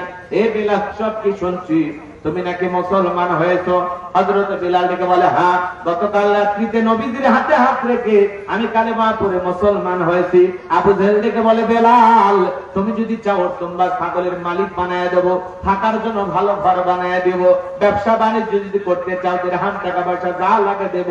ও বেলাল, চতুর্থ নাম্বার পুস্তক তুমি চাইতে দেরি, তোমার চাহিদাগুলো আমরা পূরণ করতে দেরি করব না। হযরত বেলাল ডেকে বলে আবু জেহেল রে, আমি বেলালকে যদি পুরো দুনিয়ার সব সম্পদ দিতে চাও আমি দুনিয়ার সব সম্পদ ছাড়তে রাজি, নবীজির কালেমা ছাড়তে রাজি নাই। বলেন আল্লাহু আকবার। বিলালের মতো খাঁটি ইমানদার যারা পুরো দুনিয়া দিলেও বিক্রি হবে না তারা, মুনাফিক মার্কা মুসলমান যারা টাকার কাছে বিক্রি হয় তারা, টাকার জোরে ওদের ফতুয়া ঘোরে, টাকা পাইলে বাতিলের পাঁচটা গোলাম হয়, টাকা পাইলে বৈধকে অবৈধ বলে ফতুয়া দেয়, অবৈধকে বৈধ বলে চালিয়ে দেয়। আছে না নয়? টাকার জোরে ফতুয়া ঘরে, টাকা পাইলে বাতিলের পাঁচটা গোলাম হয়। দুনিয়ার একটু সুযোগ সুবিধা পাওয়ার জন্য কি কায়দায় তেলবাজি আছে? হুজুর ভাইয়া জালেম বেঈমানের পায়ে তেল দেয়, এত দুঃখ আর আছে না। থাক, বলবো না, দোয়া করে দিই। বলবো কিছুক্ষণ বলবো, ভালো লাগতেছে বলবো। একটা তাকবীর দেন, লিল্লাহি তাকবীর। আরেকটু জোরে আওয়াজ, লিল্লাহি তাকবীর। তাহলে মুনাফিক মার্কা মুসলমান যারা টাকার কাছে বিক্রি হয় তারা, বেলালের মধ্যে খেয়াল করেন, বেলালের উত্তরসূরি যারা পুরো দুনিয়া দিলেও বিক্রি হবে না তারা। কথা বলে আমার ভাইয়েরা, চলেন না সামনের দিকে যাই, গেলে মজা পাবেন বাজান। আমি যে কথা বলতে চাচ্ছিলাম, আবু জেহেল ডেকে বলে বেলাল এত বড় লোভনীয় প্রস্তাব দিলাম তুমি রাজি হইলা না, সোজা আঙ্গুলে ঘেউ না উঠলে আঙ্গুলে একটু বাঁকা করা লাগবে। এই কথা বলে যুবকদের লিয়ে দিল, চাবুক দিয়ে পিটানো শুরু করো। হযরত বেলালকে চাবুক দিয়ে পিটানো শুরু করা হলো। ওরা যত জোরে চাবুক মারে বেলাল তত জোরে কালেমা পড়ে। আল্লাহু আকবার। চাবুক দিয়ে পিটাইতে পিটাইতে কালো চামড়া গুলো ফেটে রক্ত ঝরা শুরু হয়ে গেল। আবু জেহেল ডেকে বলে বেলাল চাবুক দিয়ে পিটাইতে পিটাইতে কালো চামড়া গুলো ফেটে রক্ত ঝরতেছে, তবু কি নবী মুহাম্মদ সাল্লাল্লাহু আলাইহি সাল্লামের কালেমা ছাড়বা না? হযরতে বেলাল ডেকে বলে আবু জেহেল রে, আমাকে মারতে মারতে যদি মেরেও ফেলে দাও জীবনটা দিতে রাজি, নবীজির কালেমা ছাড়তে রাজি নাই। বলেন আল্লাহু আকবার। এইবার আবু জেহেল ডেকে বলে, হে যুবকেরা দল, বেলালের পায়ে রশি লাগাও, উঠের পায়ের সঙ্গে বাঁধো। তাই করা হলো। হযরত বিলালের পায়ে রশি লাগাইও, উঠের পায়ের সঙ্গে বাইদা আরবের উত্তপ্ত গরম বালিকে ছেঁচড়াইয়া ছেঁচড়ানো গোড়া গেল। আরবের বালিগুলো এত গরম বাজান, চাল দিলে মুড়ি হয়ে যায়, উত্তপ্ত ফুটান্ত গরম বালিতে হযরত বেলালকে ছেঁচড়াইয়া ছেঁচড়ানো গোড়া হলো। বাবলা গাছের কাঁটাগুলো জিহ্বার ভিতরে পেরে গের মতো মারা গেল। বিকেল বেলা নিয়ে এসে ডেকে বলে বেলাল চাবুক দিয়ে পিটাইলাম, পায়ে রশি লাগাই নিয়ে ঘুরলাম, এত নির্যাতন জুলুম করা হলো বেলাল, তবু কি নবী মুহাম্মদ সাল্লাল্লাহু আলাইহি সাল্লামের কালেমা ছাড়বি না? হযরত বেলাল ডেকে বলে আবু জেহেল রে, মারতে মারতে যদি মেরেও ফেলে দাও বেলালের নিঃশ্বাস থাকবে যতদিন, বেলাল ইসলামের পথে টিকে থাকবে ততদিন। আল্লাহু আকবার। এইবার আবু জেহেল ডেকে বলে, হে যুবকের দল, বড় একটা পাথর নিয়ে আইসা বেলালের বুকের উপরে চাপায়া দাও। বিশাল বড় একটা পাথর নিয়ে আইসা হযরতে বেলালের বুকের উপরে চাপায়া দেওয়া হলো। আবু জেহেল মনে করলো পাথরের চাপার আঘাতে বেলাল মারা যাবে, এই কথা ভেবে কাফেররা চলে গেল। হাত বাঁধা পা বাঁধা রক্তাক্ত জিহ্বা, বুকের উপরে বিশাল বড় পাথর, চোখের কোনা দিয়ে পানি ঝরে, তবুও বেলাল জিহ্বা নাড়া জিকিরি করতেছে। দিনাজপুরের মুসলমান ভাইরা, আপনাকে আমাকে জিকির করার জন্য তো মার না পেটে না ধমক দেয় না, তবু আমরা কপালে পড়া আল্লাহর জিকির করি না। হাদিস শরীফের ভিতরে আসছে, যার জিহ্বাটা আল্লাহর জিকিরে তরু তাজা থাকে, আল্লাহর জিকিরে ভিজা থাকে, ওই জিহ্বাওয়ালা মানুষ কোনদিন জাহান্নামের আগুনে জ্বলবে না। বলুন সুবহানাল্লাহ। আযকুরুনি আযকুরুকুম ওয়াশকুরুলি ওয়ালা তাকফুরুন। আমার আল্লাহ দেখে বলেন, তোমরা আমারে স্মরণ করো, আমি আল্লাহ তোমাদেরকে স্মরণ করব। কৃতজ্ঞতা প্রকাশ করো, অকৃতজ্ঞ হইও না। আমার ভাইয়েরা, জিকির করার জন্য কিন্তু আলাদা সময় লাগে না। মাঠে ময়দানে কাজ করতে করতে আল্লাহর জিকির করা যায়, ব্যবসা বাণিজ্য করতে করতে আল্লাহর জিকির করা যায়, অফিস আদালতে বৈশা বৈশা আল্লাহর জিকির করা যায়, রিক্সা ভ্যান চালাইতে চালাইতে আল্লাহর জিকির করা যায়, রাস্তায় হাঁটতে হাঁটতে আল্লাহর জিকির করা যায়, বিছানায় ঘুমানোর আগেও আল্লাহর জিকির করতে করতে ঘুমানো যায়। কথা কিন্তু অলসের মতো বসে থাকে, আল্লাহর জিকির করি না। নবীর এক সাহাবী বলে, হুজুর, ইসলামী রাত বিধিবিধান আমার মনে থাকে না, আমার সহজ কোন আমল দেন। আল্লাহ রাসূল বলতেছে, সাহাবী, আল্লাহর জিকিরে যদি সব সময় জিহ্বাটা তরুতাজা রাখতে পারো, এই জিকিরই তোমাকে জান্নাতে পৌঁছায়া দেবে। মা বোন যারা আবার শুনতেছেন, মাসে কয়েকদিন আপনারা অসুস্থ থাকেন, যে সময় আপনাদের নামাজ পড়া নিষেধ আছে, ওই সময়গুলোতে আপনারা চাইলে বেশি বেশি জিকির করতে পারেন। তাহলে সব সময় জবানে জিকির চালু রাখতে হবে কার? পারবো তো ইনশাআল্লাহ। হযরত বিলাল রক্তাক্ত জিহ্বা নাড়াইয়া চোখের পানি ছেড়ে দিয়ে কান্দেন আর ডেকে বলেন, আল্লাহ, তুমি তো সেই আল্লাহ, ইব্রাহিমের জন্য যদি নমরুদের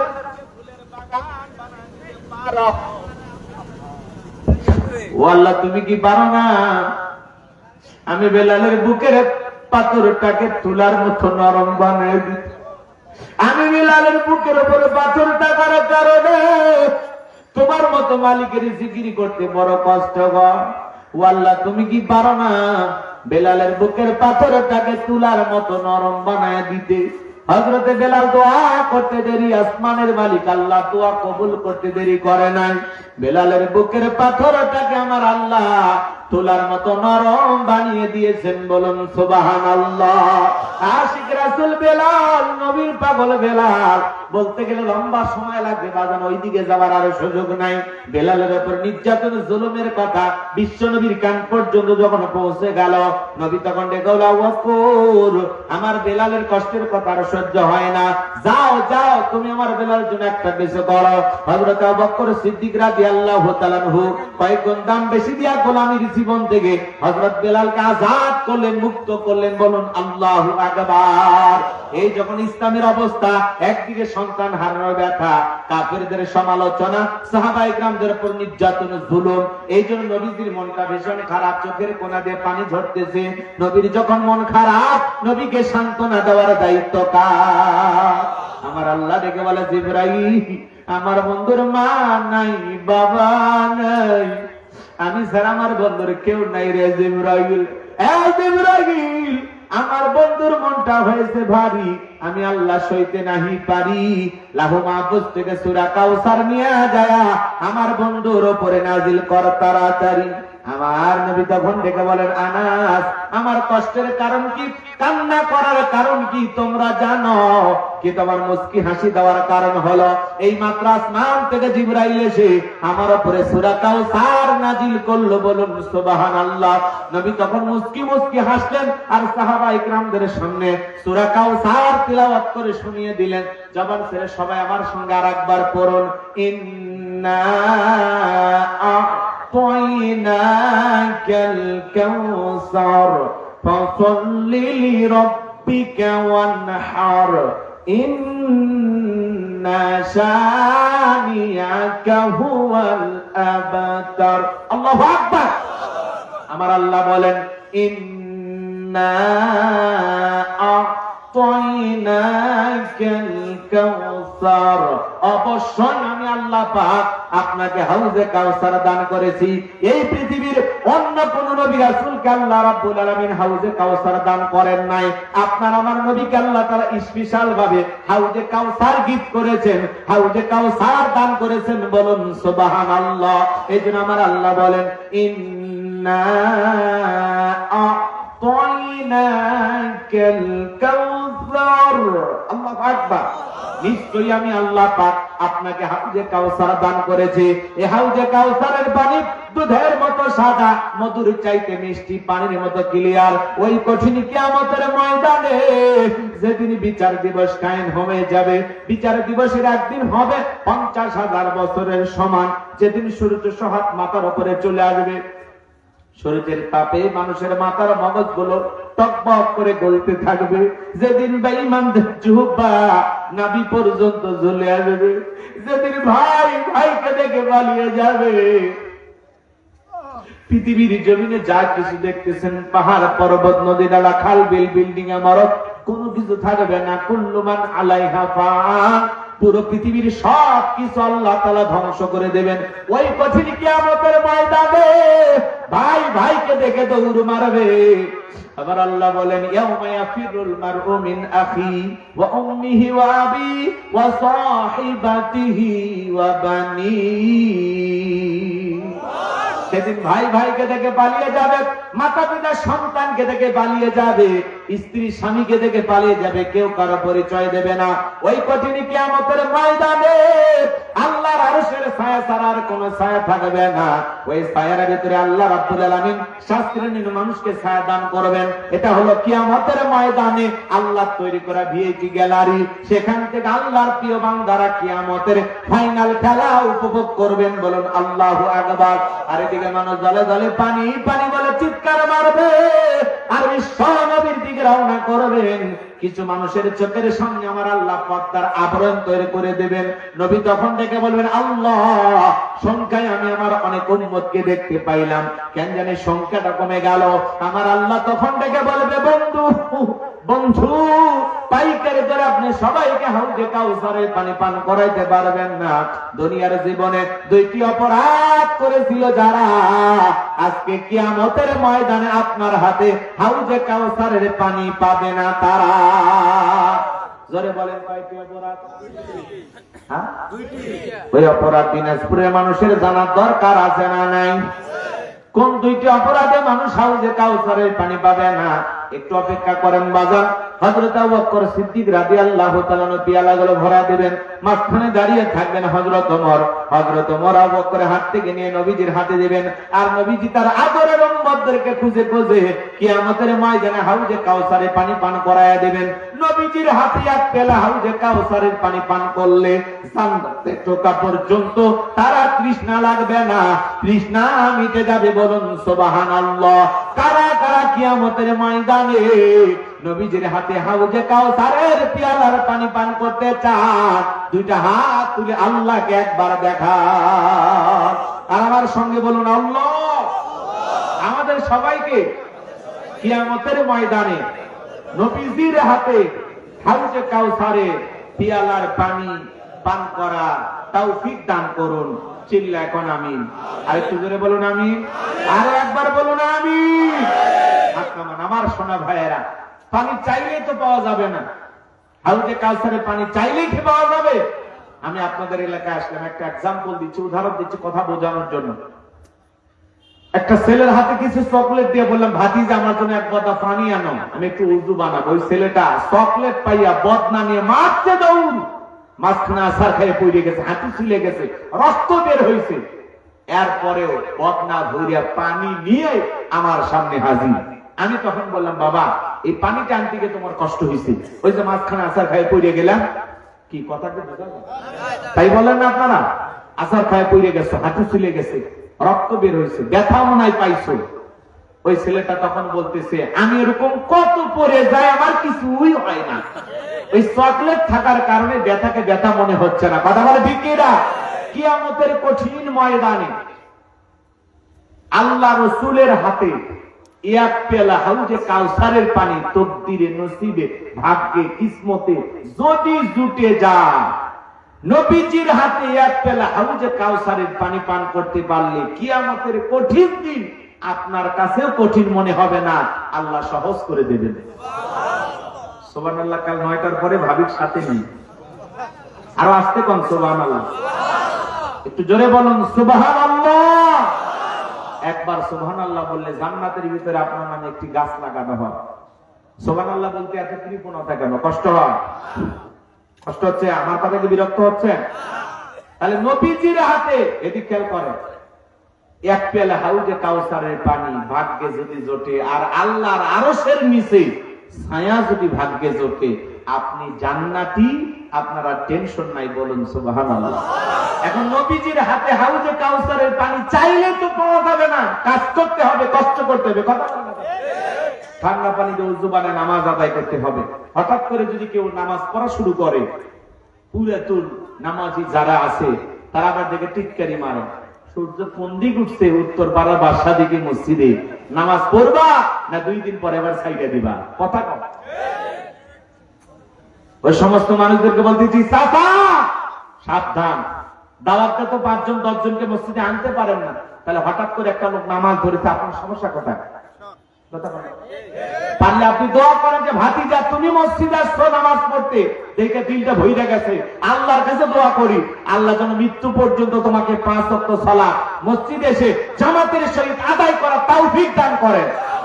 যে ভাতিজা তুমি নামাজে আসছো, নামাজ পড়ে আমতুলি বাজারে এক কাপ চা না খেয়ে ছাড়বো না, ভালোবেসে বুকে টানেন, হৃদয়ে টানেন, নামাজের সাথে ভালো ব্যবহার করেন। কথা বলেন। সমালোচনা তীর ছুঁড়েন না। আপনার এই সমালোচনা শুনে এই লোক যদি পরে রক্ত থেকে আল্লাহর ঘরে না আসে, কি জবাব দেবেন? কথা বলেন। আপনি যেভাবে সমালোচনা করতেছেন যে তুমি হঠাৎ করে নামাজ করবে না, আল্লাহ তাআলা বললেন আরে 2 দিন করুক আর 2 তো করুক, আপনার সমস্যা? মসজিদে কি টাকার অভাব আছে? আল্লাহ হেদায়েত দান করেন। আরেকটু জোরে বলেন আমিন। যুবক বয়সে দাঁড়িয়ে রেখে সেদিন না সমালোচনা, এই পোলাপান এই বসো বসো। আপনারা তো অস্থির কে? এলাকায় কি চুরি টুরি হয় না?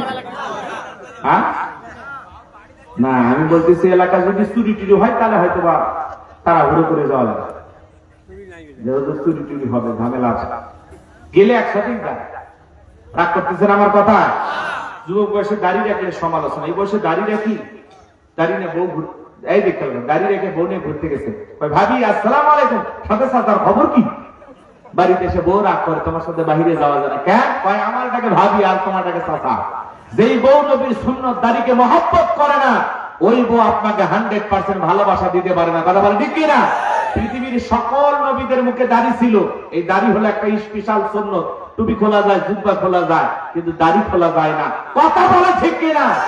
আর দাড়ি রাখলে পুরুষকে পুরুষের মতো মনে হয়, মহিলারও দাড়ি নাই, পুরুষেরও দাড়ি নাই। হইল 50-60 বছর বয়স হয়ে গেছে, এরপরে সেলুনে যাকায় মারিয়ে দিয়ে ক্লিন শেভ কর না, বিরক্ত হয়ে গেছে চাচা, যে কায়দায় চামড়া জড়িয়ে গেছে, পিলারদের টানে টেনে সেভ করা লাগে, দাড়িটা ছাড়িয়ে দিয়ে আপনিও বাঁচেন আমরাও বাঁচি। কয় না বাবা, দাড়ি রাখলে চুলকায়, তোমার দাড়ি রাখলে চুলকায়, কবরে যাও ফেরেশতারা চুলকানি মলম না বসে আছে, তোমার জায়গা মতো মলম লাগায় দেবে।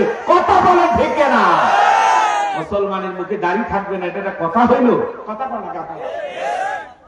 দিনাজপুর থেকে ঢাকার উদ্দেশ্যে রওনা করছেন, আল্লাহ না করুক হানিফ ভাইকে চলছেন, এরা ব্রেক ধরে কম, এরা সেই পাগলু টান মারে। কথা বাস আর ট্রাক মুখোমুখি সংঘর্ষ, আল্লাহ না করুক আপনি মরে গেছেন, পকেটে টুপিও নাই, মুখে দাড়িও নাই, কি করবেন? মরা পরে মানুষ তখন হয় চেন খুলবি, না হলে লঙ্গি তুলবি। কথা কোন ঠিক কিনা? আর যদি একটা মাথায় টুপি অথবা মুখে দাড়ি, দুইটার একটা থাকে, মানুষ বুঝে নেবে এটা মুসলমানের সন্তান। কথা বলে ঠিক কিনা? টুপিও নাই, দাড়িও নাই, মানুষ তখন মরার পরে ইজ্জত খুলে দেখবে মাথা কাটা না ফেরা নাই। কথা দেখে না, এই হলো মুসলমান হয়ে রাস্তাঘাটে করেন। কথা কর, হয় টুপি না হলে মুখে দাড়ি, দুইটার এক টানে ঘরেন, যাতে মরার পরে চিনতে সহজ হয়। আর আপনি যদি কোন হুজুর মরার পরে যা হয় হবি, তাহলে আপনি একটা বেহায়া গো, আপনার শরম নেই। রাগ করছেন আপনারা? এই যুবক যারা দাড়ি রাখুন, মদিনাওয়ালাকে ভালোবাসে, নবীকে মহাব্বত করে বলো কোনদিন আর এই দাড়িতে বিলেট লাগাবে না, কোনদিন আর ফুল লাগাবে না। আমার নবীকে ভালোবাসা এরকম কি 2-1 জন যুবক আছে যে হুজুর কথা দিলাম আজকের মাহফিল থেকে জীবনে আর কোনদিন দাড়ি কাটবো না ইনশাআল্লাহ? এরকম 2-1 জন যুবক কি আসো? বাবা হাত তুলে ওয়াদা দেওয়া যায়, দোয়া করবো। যার দাড়ি আছে তাই সে না, যারা রাখবেন এরকম 2-1 জন যে হুজুর আমি রাখবো ইনশাআল্লাহ। আছে আছে আছে 2-4 জন কেউ আছে? হাত তোলেন, হাত তোলেন। ইনশাআল্লাহ, এই ইনশাআল্লাহ এরকম কে? হ্যাঁ, একটু ভালো করে তোলো বাবা, ভাতিজা। হ্যাঁ তোলো দেখি। আলহামদুলিল্লাহ, আলহামদুলিল্লাহ, আলহামদুলিল্লাহ। আমার কয়েকজন ভাই তুলছে, আল্লাহ কবুল করেন। চিল্লা এখন আমি। তাহলে হাউজে কাউসারের পানি চাইলেই পাওয়া যাবে না, কাজ করতে হবে 2টি আঙ্গুল তুলে বলেন তো কয়টি? আর জোরে। আল্লাহ হাত দেয়নি, এই 2টি আঙ্গুল তোলেন না ভাই। হ্যাঁ মানে নির্বাচনে পাস করছে না তো, দুই আঙ্গুল দেখায় না, ওরে বাবা, এই দুই আঙ্গুলের মোশন আছে না নাই? জি জি, দুই আঙ্গুল। বলেন, হাউজে কাউসারে পানি পান করতে গেলে কাজ করতে হবে কয়টি? দুইটি। আরো জোরে, তোর হলো না, উঠেই যাবে। আপনামা আমার সোনা ভাইয়েরাম, আল্লাহ রাব্বুল আলামিন সেটা 2 নাম্বার আয়াতে জানিয়ে দিলেন, ফাসাল্লি লিরাব্বিকা ওয়ানহার। বলুন বলুন, ফাসাল্লি লিরাব্বিকা ওয়ানহার। 1 নাম্বার হলো ফাসাল্লি লিরাব্বিকা, রবের উদ্দেশ্যে সালাত নামাজ হবে একমাত্র কার জন্য? কুল ইন্না সালাতি ওয়া নুসুকি ওয়া মাহইয়ায়া ওয়া মামাতি লিল্লাহি রাব্বিল আলামিন। সূরা আনআম আয়াত নাম্বার 162। আল্লাহ রাব্বুল আলামিন জানিয়ে দিলেন, নবীজি আপনি বলুন, আমার নামাজ, আমার কুরবানি, আমার জীবন, আমার মরণ লিল্লাহি রাব্বিল আলামিন, আসমান জমিনের প্রতিপালকের জন্য। তাহলে মুমিন জীবনের সব ইবাদত হবে একমাত্র কার জন্য? আমার জীবন, আমার মরণ, আমার বন্দেগী কবুল করো ইয়া ইলাহি, আমার জিন্দেগি, আমার জীবন, আমার মরণ, আমার বন্দেগী। জোরে কোন মারহাবা। তাহলে নামাজ হবে কার জন্য? ফাসলি রব্বিকা, রবের উদ্দেশ্যে সালাত, আল্লাহকে রাজি খুশি করার মতো নামাজ। আমার আল্লাহ বলেন, ফালিয়াবুদু রাব্ব হাযাল বাইত আল্লাযী আত'আমাহুম মিন জু' ওয়া আমানাহুম মিন খাউফ। আমার আল্লাহ বলেন, এই ঘরের মালিকের ইবাদত করো। ইবাদত যদি ইবাদতের মতো হয়, বান্দা 5 ওয়াক্ত সালাতে মাথা নত করে আমি আল্লাহকে যদি সিজদা দিতে পারো, নামাজ যদি নামাজের মতো আদায় করতে পারো, আমি আল্লাহ 2টা জিনিস তোমাদেরকে দেব। 1 নাম্বার হলো রিজিকের টেনশন করা লাগবে না, আমি আল্লাহ তোমাদের রিজিকের ব্যবস্থা করব। রিজিক দেওয়ার মালিককে আপনাদের এলাকায় একটা পাড়া নিবি হয়, গভীর রাতে কুহু কইয়া চিল্লায়, নাম হলো শিয়াল পণ্ডিত। ওর নামে সিঁড়ির বন্দরে কি মুরগির হোটেল আছে? জোরে কম।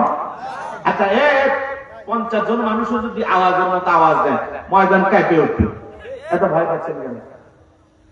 শিয়ালের নামে ব্যাংকের অ্যাকাউন্টে টাকা জমানো আছে? শিয়ালের কোন অ্যাকাউন্ট? মুরগির হোটেল?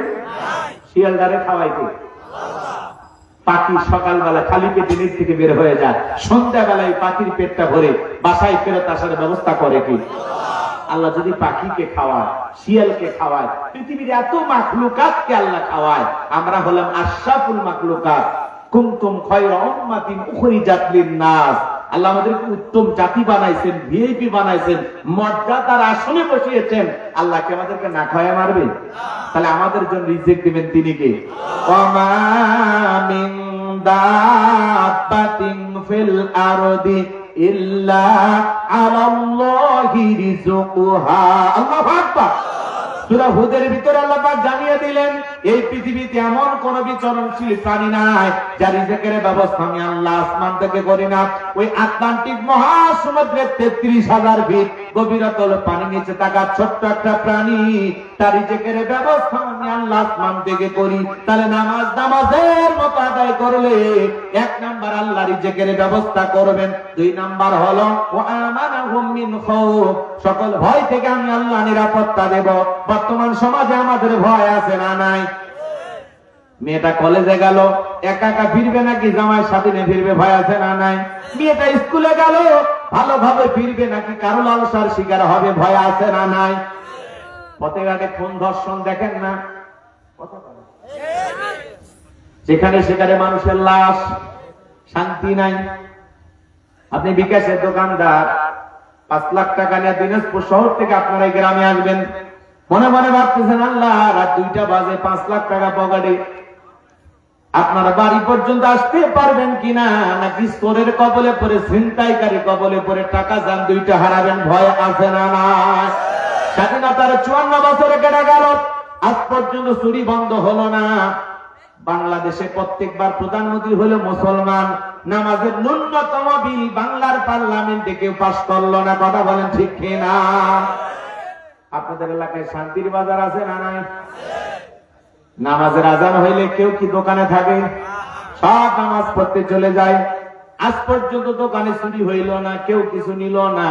শান্তির বাজারের মানুষ যদি আজান হওয়ার পরে মসজিদে চলে যায়, এরকম নিয়ম যদি পুরোটা বাংলাদেশে থাকতো আর বাংলার পার্লামেন্টে যদি আইন পাস করা হইতো, মুসলমানেরা আজান দিলে আর বসে থাকবে না, দোকানপাট ব্যবসা বাণিজ্য সব ফেলাইয়া মসজিদে চলে যাবে। বিশ্বাস করেন বাজার, এই সমাজের নিরাপত্তা দিতেন তিনি কে? কিন্তু এত বছর কেটে গেল, চুরি বন্ধ হয় নাই, দুর্নীতি টেন্ডারবাজি খুন ধর্ষণ বন্ধ হয় নাই। আজও দেখলাম সোশ্যাল মিডিয়াতে একটা গর্ভবতী নারীকে হত্যা করা হয়েছে। 3, 4, 5 মাসের বাচ্চাটা পৈরাস, মহিলার রক্তাক্ত শরীরটা পড়ে আসে। কে মারলো, কারা মারলো, কি অপরাধে মারলো? কিয়ামতের আলামত দেখা যায় বাজার।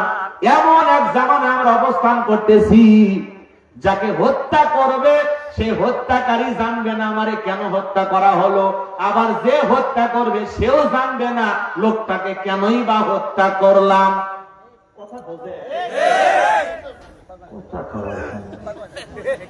পথে ঘাটে খুন দেখতেছেন না? বিচার আছে? চুরি দুর্নীতি আছে? বলেন চুরি আছে, দুর্নীতি আছে, টেন্ডারবাজি চাঁদাবাজি আছে। এদেশে যদি চুরি বন্ধ করতে চান, টেন্ডারবাজি দুর্নীতি বন্ধ করতে চান, লাগবে কারাই। স্বাধীনতার 54 বছরে কেটে গেল, কোন নেতা চুরি বন্ধ করতে পারে নাই, ধর্ষণ বন্ধ করতে পারে নাই। আজ থেকে 1500 বছর আগে আল্লাহ আইন দিয়েছেন, ওয়াসারিকু ওয়াসারিকাতু ফাকতাউ আইদিয়াহুমা জাযাআন বিমা কাসাবা নাকালাম মিনাল্লাহ। সূরা মায়েদার 38 নম্বর আয়াতে আল্লাহ আইন দিয়েছেন, চোর পুরুষ হোক আর নারী হোক, আল্লাহর বিধান, আল্লাহর ফয়সালা, অপরাধ যদি প্রমাণিত হয় চোরের হাত কেটে দাও। একটা চোরের হাত কেটে বাইতুল মোকাররমের সামনে নিয়ে এসে সোশ্যাল মিডিয়ার মাধ্যমে যদি ফলাও করে প্রচার করা হতো, বাংলাদেশের পার্লামেন্টে আইন চালু করা হয়েছে, চুরি করলেই চোরের হাত কেটে দেওয়া হবে। একটা চোরের হাত কেটে বিচার করেন, 24 ঘন্টায় চোরেরা তওবা করে আল্লাহর ওলি হয়ে যাবে। কিন্তু পেছনে কার কথা আজও গেল না, মনের ব্যথা। এখন উচিত কথা যদি কই, পিঠের ওপর দিয়া যাবি মই। এ আনন্দে কিছু লোক কিনা গাড়ে বগুড়ার স্পেশাল দই। যত 10 নন্দ ঘোষ, 70টা বললে 10, করলে অন্যায়ের প্রতিবাদ, নামটা হবে তোমার মৌলবাদ, নামটা হবে তোমার জঙ্গিবাদ। হক কথা কইলে দোষ। নেতা আল্লাহর আইন চালু করে না, কারণ নেতা জানে যেই পরিমাণে দুর্নীতি করে দেশের টাকা বিদেশে পাচার করেছি, বেগম পাড়া বানাইছি, আল্লাহর আইন চালু করলে প্রথম হাত নেতার কাটা যাবে। গ্রাম অঞ্চলে কথা আছে না, সরিষাই ভূত। নেতা আল্লাহর আইন চালু করলে দুর্নীতি করতে পারবে, দেশের টাকা বিদেশে পাচার করতে পারবে। এই জন্যই নেতা আল্লাহর আইন চালু করে না, চায় না। বলে আজ থেকে 1500 বছর এগুলো পুরাতন আইন, এগুলো ব্যাকডেট, এগুলো চলে না। এই বেটা ব্যাকডেট না আপডেট, খালি ওয়ান পেজ। একবার চালু করে পুরো দেশ শান্তিতে পরিণত হবে। কথা ঠিক নেতারা। হ্যাঁ, এই যে শামীম ওসমান দেখছেন, বউ বাচ্চা নিয়ে বিদেশে কিভাবে হিংসা জীবন যাপন করতেছে। ফেসবুকে সেদিন ছবি দেখতেছে, আর নেতা কর্মীরা আফসোস করতেছে, আরে আমরা খাইতেছি মা, আর নেতা বিদেশে 5 স্টার হোটেলে বউ বাচ্চা নিয়ে ঘুরি ভোজ চাইনিজ খাইতেছে নেতা। শামীম ওসমান চেনেন না? কথা কম না। কয়েকদিন আগে বউ বাচ্চা নিয়ে ঘুরতেছে, নেতা বিদেশে গাড়ি বাড়ি সম্পদ পাহাড় জমায়া নেতা ঘুরতেছে, আর আমরা মার খাইতেছি। কথা বোঝেন নাই? নেতা জানে আল্লাহর আইন চালু করলে দেশের টাকা বিদেশে পাচার করতে পারবে না, দুর্নীতি হবে না, টেন্ডারবাজি চাঁদাবাজি হবে না। কথা বোঝে? ওদের ধান্দাই খালি বেগম পাড়া। ধান্দাই হলো দেশের টাকা কিভাবে সুইস ব্যাংকের অ্যাকাউন্টে জমানো যায়। কথা কথাকে ওই শুনে আফসোসে একটা কথা বলবো, এক লাইন বলবো, রাগ করবেন না। মন্ত্রীরা সব কোথায় গেল, এমপিরা সব কোথায় গেল, কোথায় তাদের কাকা? ওদের সারা দেশটা এখন লাগে ফাঁকা ফাঁকা। পালাবো না যায় না তাদের দেখা, ওদের সারা দেশটা এখন লাগে ফাঁকা ফাঁকা। আইন মন্ত্রী আটকে গেল আইনেরই ফাঁকে, দাড়ি সারা দরবেশটারে ভণ্ড ভণ্ড লাগে। দাড়ি খাচ্ছে নৌকা চড়ে পালা, সারা জীবন দেশে নৌকা ছাড়েনি। কথা বল ঠিক কিনা? দাড়ি সারা দরবেশটারে ভণ্ড ভণ্ড লাগে। শুনেছি ভাই কত নেতা নেত্রী খাইতেছে ভাই ডান্ডা, বিচারপতি কালামানিকের ফাটিয়েছেন এক আন্ডা। এই বিচারপতি শামসুদ্দিন মানিক আল্লামা সাইদি হুজুরকে মৃত্যুদণ্ডের রায় দিয়েছিল। কারা বলে ঠিক কিনা? আমরাও বলতে চাই এই বিচারপতি মানিককেও মৃত্যুদণ্ডের রায় দিতে হবে। কথা বলে ঠিক কিনা? পলকের ঝলক গেল, পলকের ঝলক গেল, থামিয়ে নেটের চাকা, ওদের সারা দেশটা এখন লাগে ফাঁকা ফাঁকা। কোথায় গেল সংসদেতে মমতাজের গান, কোথায় গেল হযরত বলা শামীম ওসমান? ওই যে শামীম ওসমান 70 রাকাত তাহাজ্জুদ পড়তো, আবার মাঝে মাঝে বিড়ি টানতো। এরা ছিল আল্লাহওয়ালা। রাগ করতেছে? শামীম ওসমান বিদেশে বউ নিয়ে ঘরে, দামি গাড়িতে চড়ে, হাজার হাজার কোটি টাকার মালিক। যারা সুযোগ পাইলে বলতে খেলা হবে, খেলা হবে। আজকে বাংলাদেশে পুরো মাঠ পড়ে আছে, ফাঁকা, খেলোয়াড় নাই। কথা কন না, রাগ করতেছেন আপনারা? এই জন্য বাজান আর মমতাজের গান সংসদে শোনা যায় না, এখন সংসদে আল্লাহর নাম শোনা যায়। হ্যাঁ, সংসদের ভিতরে কি সুন্দর কালেমা দেখছেন? যেখানে ছবি ছিল সেখানে জনাব তারেক রহমান প্রধানমন্ত্রী হইয়া কালেমা ঢুকাই দিচ্ছে। মারহাবা কর। কিছু ভালো কাজ করছেন দুই একটা, এগুলোর জন্য আমরা ধন্যবাদ জানাই। ভবিষ্যতে আরো ভালো কিছু করবেন। সংসদের যিনি স্পিকার, বাপ রে বাপ, আমাদের স্পিকার পুরুষ মানুষ হাফিজউদ্দিন নাহমাদুহু নুসাল্লি আলা কয়া শুরু কর। কথা বলেন, শোনেন না? ওনার খুতবা শোনেন না? খুতবা দিয়ে সংসদ শুরু হয়, আউজ বিল্লাহ বিসমিল্লাহ পড়ে সংসদ শুরু হয়। মারহাবা কর। আজকে একজন আবার এমপি কইতেছে যে মানে স্পিকার, যদি আপনার স্ত্রী জীবিত থাকতো তাহলে বিচার দিতাম আপনার স্ত্রীর কাছে। আপনার স্ত্রী মারা গেছে এই জন্য বিচার দিতে পারলাম না, না হলে আপনার বিরুদ্ধে বিচার দিতাম। উনি যে বলেন না নির্দিষ্ট সময় 2 মিনিট হয়ে গেলে মাইক বন্ধ করে দেয়। এই জন্য অনেকে কথা বলতে পারে না। একটা নিয়ম আছে তো, সংসদের নিয়ম আছে না, তো অনেকে আশা আকাঙ্ক্ষা করে। অনেকে আবার কয় যে আজরাইলও মৃত্যুর আগে পানি খাওয়ার সুযোগ দেয়, আর আপনি স্পিকার এমন হয়েছেন যে 1 মিনিট বাড়ায় দিতে চান না। কথা বলেন না?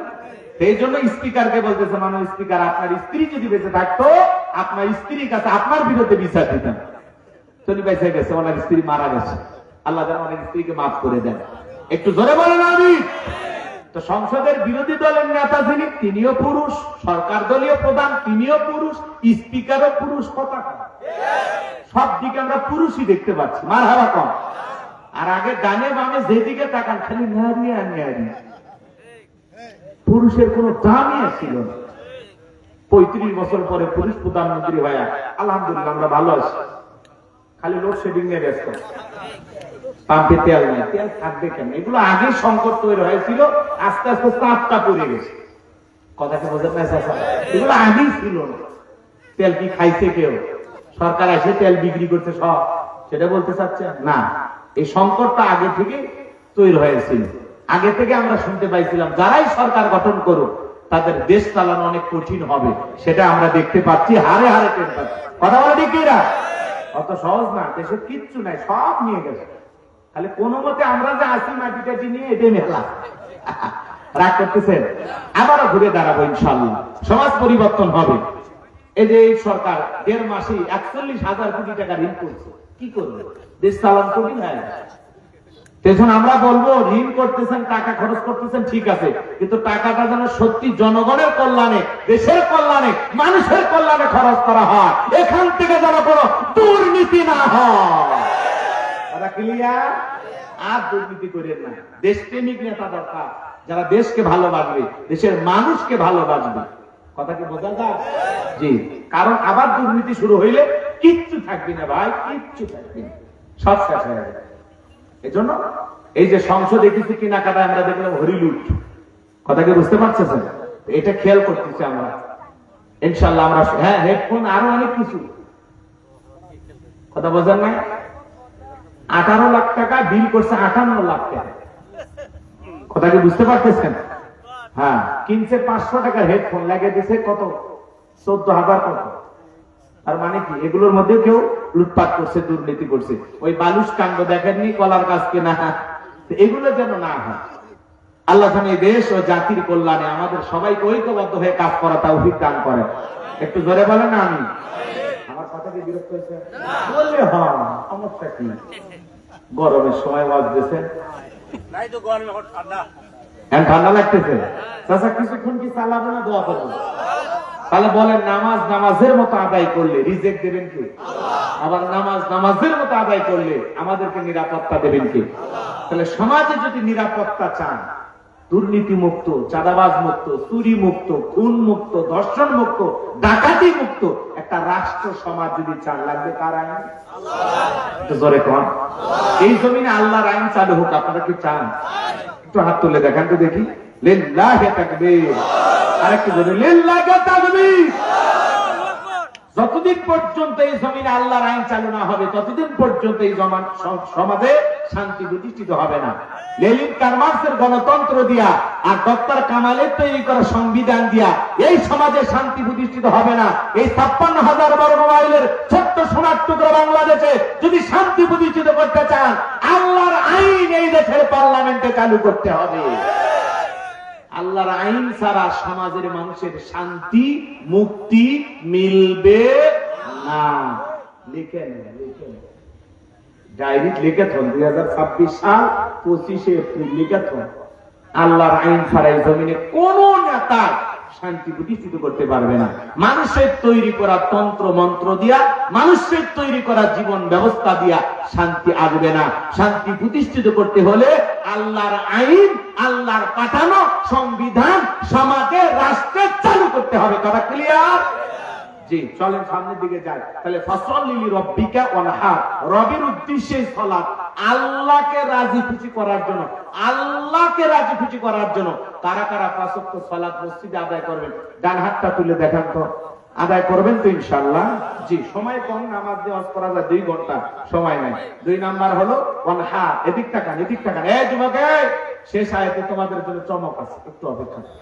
অনহার, অনহার মানে কোরবানি করা, নিজের আমিত্বকে কোরবানি করা, অহংকারকে কোরবানি করা, নিজের ভিতরে থাকা পশুসুলভ আচরণকে কোরবানি করা, নিজের জানমাল সময় অর্থকে কোরবানি করা, শহীদ আবু সাইদ মুগ্ধের মতো দেশের জন্য কোরবানি হওয়া। কথা বলেন ঠিক কিনা? অনহার মানে কোরবানি করা। কোরবানি করা মানে খালি গরু ছাগল জবাই করা না। আমরা মনে করি 7 জন একটা গরু ভাগে কেনে, 4 জন ধরে ধরে টানে, পেছন থেকে 3 জন ঠেলে। এমন দুর্বল গরু, যেই গরুর উপরে বয়স্ক ভাতা ওয়াজিব। কুরবানির স্থান পর্যন্ত হাতে দেওয়ার শক্তি নাই, কোলে করে নিয়ে যায়। ইমাম সাহেব বলে, ভাই এই গরু জবাই করা যাবে না। বলে, হুজুর ওপরে হাত থেকে গেলে ভিতরে গোস্ত সেট করা আছে, আপনি খালি জব করে দিয়ে যান। এমন গরু জবাই করলে কিন্তু কুরবানি হবে না। আল্লাহ বলেন, তার সুরুর নাদিরিন, চমৎকার হুষ্টপুষ্ট দেখতে একটা সুন্দর গাভী জবাই করা লাগবে। কুরবানির ওয়াজ আপনাদের ইমাম সাহেব করবে, আমি আজকে আর করবো না। তবে 3টা জিনিস খেয়াল রাখবেন যারা কোরবানি দেবেন। 1 নাম্বার হলো নিয়ত সহি। আমার দিকে তাকান, আমার দিকে তাকান। 1 নাম্বার কি বললাম? নিয়ত সহি। ইন্নামাল আমালু বিন্নিয়াত, প্রত্যেকটা কাজ নিয়তের উপরেই নির্ভরশীল। আমরা আগে নিয়ত করে বসে থাকি, হুজুর কুরবানির দিন, বছরকার দিন ছেলে মেয়ে মানুষের গোশতের দিকে তাকায় থাকবে, আমি বাপ হয় মেনে নিতে পারবো না। অতএব সুদের উপর টাকা নিয়ে হলেও কুরবানি দেবই, দেবই। কথা কয় না। হুজুর নতুন মেয়ের বিয়ে দিলাম, জামাই বাড়িতে গোশত না বাড়ালে মান সম্মান থাকবে না। অতএব কিস্তি তুলে হলেও কুরবানি দেবই, দেবই। আছে না নাই? এইরকম নিয়তে কুরবানি দিলে হবে? আগে খাওয়ার নিয়তকে, আর আপনার টাকা নেই, আপনার দিতে কইতে কি? সামর্থ্য আছে দেবেন, সামর্থ্য নাই চুপ করে থাকে। কথা বোঝেন না? কুরবানি দিয়ে কি আগে খাওয়ার নিয়ত? কুরবানি করা মানে কি? আগে খাওয়া। কুরবানি করা মানে হলো ত্যাগ স্বীকার করা, স্যাক্রিফাইস করা, বিলিয়ে দেয়া, বন্টন করা। ভোগের নাম কুরবানি নয়, ত্যাগের নাম কুরবানি। নিজে না খায়া অন্যের মুখে হাসি ফুটানো নাম হলো কুরবানি। আর আমরা কি করি? কুরবানির গরু একটা জবাই করে ফ্রিজ ভরাইয়া সিরির বন্দর বাজারে যায়, বিকেল বেলা দাঁত খিলুল করে আর কয় একটা ঠান্ডা দিন। কুরবানির গোস্তের এই সেই টেস্ট। আর প্রতিবেশী আহার গরিব মানুষ কুরবানি দিতে পারে না, মশলা আদা রসুন বাইটা মশলা রেডি কইরা অপেক্ষায় আছে। ছোট্ট বাচ্চাগুলো বলে, মা মশলা তো রেডি, গোস্ত তো রান্না করে না। মহিলা চোখের পানি ছেড়ে দিয়ে কাঁদে আর বলে, বাবা একটু অপেক্ষা কর, ওই যে প্রতিবেশী গরু জবাই করেছে, একটু পরে এই গোস্তগুলো কোটা বাছা শেষ হয়ে গেলে আমাদের দুয়ারে পৌঁছায় দেবে, সেখান থেকে তোমাকে রান্না করে খাওয়াবো। প্রতিবেশী সারাটা দিন পর যে অপেক্ষায় বৈশা থাকে। গ্রামের ধনী মানুষগুলো 2-4 টুকরো দেবে, এগুলো আমি বাচ্চাদেরকে রান্না করে খাওয়াবো। কিন্তু আপনি এমন ধনী হয়ে গেছেন, এমন টাকাওয়ালা হয়ে গেছেন, কুরবানি জবাই করে নিজে খাইয়া ফ্রিজে বুক কইরা বাজারে যা ঠান্ডা খাইতেছেন, আরসি খাইতেছেন, গরিব প্রতিবেশীর বাড়িতে 1 টুকরা পৌঁছায় দিলেন না। এমন কুরবানি আল্লাহর দরবারে কবুল হবে না। আগে প্রতিবেশীর মুখে গোশত তুলে দেয়। যে গরিব প্রতিবেশী কুরবানি দেয় না, ওদের ঘরে আগে পৌঁছায় দেন, এর নাম তো কুরবানি। কথা বলে কুরবানি আসলে খালি ফতুয়া, হুজুর কতদিন ফ্রিজে রেখে খাওয়া যায়? হুজুর এখন বলতেছে কি বলবো, এই কুরবানির গোশত পরের কুরবানি পর্যন্ত খান। আছে না নাই? আল্লাহ আমাদের হেদায়েত দান করেন। তাহলে 1 নাম্বার নিয়ত সহি, কুরবানি কার জন্য? আল্লাহর জন্য। 2 নাম্বার সুদের টাকা, ঘুষের টাকা, হারাম উপার্জনের টাকা দিয়া কুরবানি দিলে হবে না। আল্লাহ পবিত্র, তিনি পবিত্র বস্তুকেই ভালোবাসেন। কথা ক্লিয়ার? 3 নাম্বার ফাসাল্লি লিরাব্বিকা ওয়ানহার, সালাত আদায় করবেন যে রবের জন্য, কুরবানি সে রবের জন্য। তার মানে কি? আগে নামাজ, তারপরে কুরবানি। নামাজি হয়ে কুরবানি দেবেন, কোন বেনামাজির সাথে ভাগে কুরবানি দেবেন না। এই জায়গায় আওয়াজ দেবেন না, ভেজাল আছে, ভেজাল আছে। এই ওয়াজ করে আমার ইমামতি চলে গেছে, এই ওয়াজ করে জুমা থেকে বের হতে দেরি, ইমামতি যাতে দেরি হয়। আর হুজুর কেন বললো বেনামাজির সাথে কুরবানি দেবেন না? এই কথা কেন বলছে? এই হুজুরের পিছনে নামাজি পড়বো না, আমরা বেনামাজি একদল হয়ে কুরবানি দেব, হুজুরের থেকে জব করে কথা বলছেননি? এরকম বেনামাজির পাওয়ার আছে না নাই? মসজিদে 1 ওয়াক্ত নামাজে আসে না, মাঝে মাঝে জুমায় আসে, মানে ভূমিকম্প ছেলে ফেলে দে, আছে না? আল্লাহ হেদায়েত দান করুন। জোরে বলেন আমিন। তাহলে 2 নাম্বার কি কথা ক্লিয়ার? ওয়ানহার, কুরবানি হবে কার জন্য?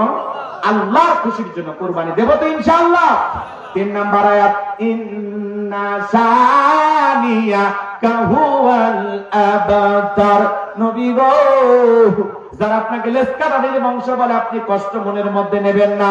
এই পৃথিবীর জমিনে আপনাকে মহব্বত করে, আপনাকে ভালোবাসার কোটি কোটি রুহানি সন্তান পাঠাবো, যারা আপনার জন্য জীবন দিতে প্রস্তুত থাকবে। আমার ভাইয়েরা, পুরো পৃথিবীতে 700 কোটির উপরে মানুষ, এর মধ্যে 200 কোটি মুসলমান। আমরা সবাই নবীজির রুহানি সন্তান। নবীজির অপমানে যদি না কাঁদে তোমার মন, মুসলিম নয় তুমি মুনাফিক, নবীজির দুশমন। মাঝে মাঝে দেখেন না কিছু নাস্তিক বেঈমানরা নবীর নামে ব্যঙ্গ করে উল্টাপাল্টা কথা লেখে, আছে না না? ফ্রান্সের জালেমেরা নবীজির কার্টুন প্রদর্শন করত, নাক দেখা করে মুখে কয়েকটা দাড়ি লাগায়া বলিনি মোহাম্মদ, জোরে কন্যা উযুবিল্লাহ, আমার নবীকে দেখতে কার্টুনের মতো। এই পৃথিবীর সবচাইতে সুন্দর মানুষটির নাম মুহাম্মদ রাসূলুল্লাহ সাল্লাল্লাহু আলাইহি ওয়াসাল্লাম। যে নবীর চরিত্রের সার্টিফিকেট আমার আল্লাহ দিয়ে বলেন, ওয়া ইন্নাকা লাআলা খুলুকিন আযীম। নবী গো, আপনি বলেন পুত পবিত্র মহান চরিত্রের অধিকারী।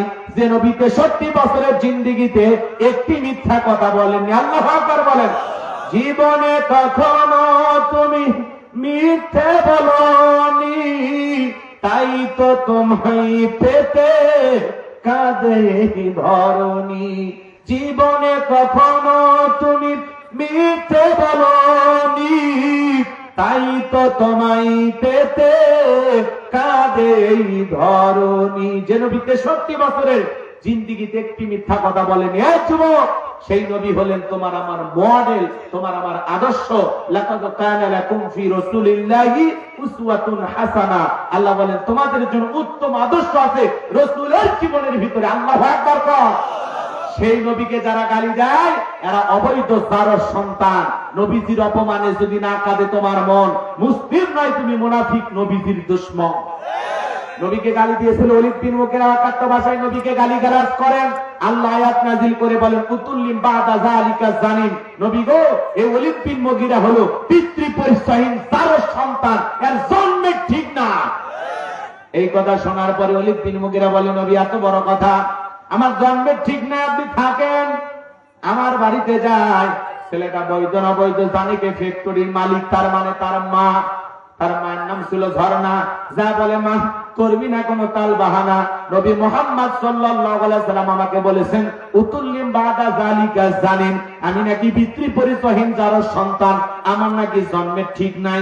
ওলীদ বিন মুগীরার মা মনে মনে ভাবে গোপন তত্ত্ব নবী জানলো কেমনে? নবী তো জানতেন না, নবীকে জানিয়ে দিয়েছেন তিনি কে। এইবার ওলীদ বিন মুগীরার মা মনে মনে ভাবে আর দেখে বলে বাবা শোনো, আমার বয়স হয়ে গেছে, আমি মিথ্যা কথা বলবো না। আমার এক পা কবরে চলে গেছে, আমি যা বলবো সত্য বলবো। শুনে না আমার সন্তান, তোমার বাবা ব্যবসা বাণিজ্যের কাজে এতটাই ব্যস্ত থাকতো, তোমার বাবা ব্যবসা ছেড়ে টাকা ছেড়ে, কিন্তু তোমার মায়ের মন বোঝে না। সে যে কেন আসে না, কিছু ভালো লাগে না। এবার আসুক, তারে আমি মজা দেখাবো। কথা বোঝেন নাই? এলাকার কিছু ভাইরা দেখবেন যখন বিদেশে যায়, কিছু দুষ্ট দেবর আছে, সুযোগ পাইলেই ভাবি দুয়ারে যে স্লোগান দেয়, ভাবি ভাইয়া তোমার বর, আমি যে দেবর, ভেবে দেখো ভাবি কার কত দাবি, ভাই গেছে মালয়েশিয়ায়, আমি তো দেশে আসি। চান্স পাইলে বলে ভাবি আপনার যে চেহারা দেখে মনে হয় আপনি 2 বাচ্চার মা। এই বদমাইশ, বিয়ে না হইলে ভাবিটা কি করে? কথা কম। আমাদের সমাজ এগুলো আসে না নাই?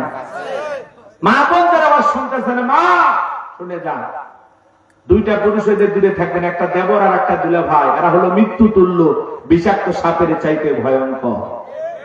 আর আজকে মা বোনদের আবার শুনতেছেন, মা শুনে নেন, আল্লাহর ভয় যদি আপনার অন্তরে থাকে, কোন দেবর যদি আপনার কাছে এরকম উল্টা পাল্টা কথা বলে, তখন তারে বলেন কুল্লিল মুমিনিনা ইয়াগুদ্দুনা মিন আবসারিহিম। আল্লাহ বলেছেন মুমিন পুরুষের দৃষ্টি থাকবে নিচের দিকে, আমাকে দেখার অধিকার তোর ভাইয়ের আছে, তোর জন্য আমাকে দেখা জায়েজ না। কথা বলে না কেন? আজকে দেবরের সামনে ভাবি যায়, দুলাভাইয়ের সামনে শালি আসে, ওপেন, পর্দা নাই। ছোট ভাইয়ের বউ বড় ভাই দেখে, বড় ভাইয়ের বউ ছোট ভাই দেখে, একজন আর একজনের বউ দেখে আন্দাজ করে, আমার যেমন ভাইয়ের দেয় ভালো। পর্দা নাই, আল্লাহর এই ফরজ পর্দাকে লঙ্ঘন করেছে। এজন্য ভাতিজি হওয়া চাচার বাড়িতে বিবাহের দাবি। শুনেছেন না? আজকে মোবাইল আইসা আমাদের পাপ কমছে না বাড়ছে? মোবাইলের ওজন কম, কিন্তু মোবাইলের মাধ্যমে পাপের ওজনটা অনেক বেশি। নারী পুরুষ সব মোবাইলের পাগল। তরুণ তরুণী, যুবক যুবতী রাতের আধারে জানালা দরজা লাগাই একা একা কম্বলের ভিতরে সেই ভিডিও কথা আছে না না? পোলাপান সব নষ্ট হয়ে গেছে, অনলাইনে জুয়া খেলে, ফ্রি ফায়ার, পাবজি বাবজি, উল্টা পাল্টা গেম খেলে মাথা নষ্ট। পোলাপান আছে না? আমি কি এক লাইন বলবো? না করবেন না? দেশে মোবাইল काम हो, ये काम हो, ये काम हो। ये सारा बताओ।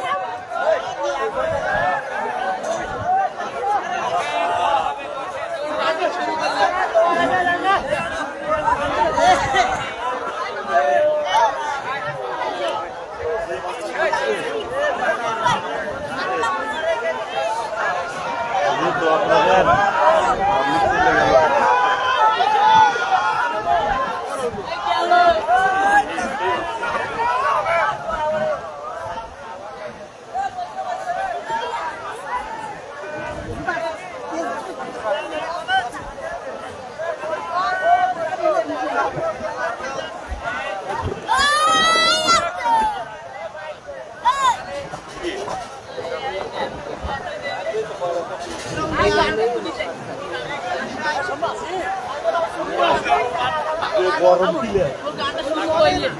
গানটা শুরু হইতে পারো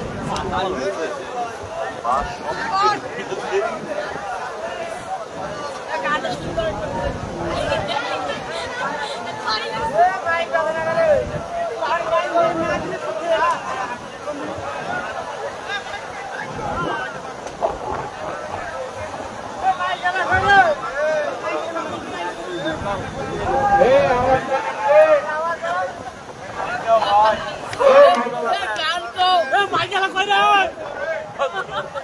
বলতেন না এটাই বললে হবে। ভাই বসো বসো, শেষ করে দিচ্ছি।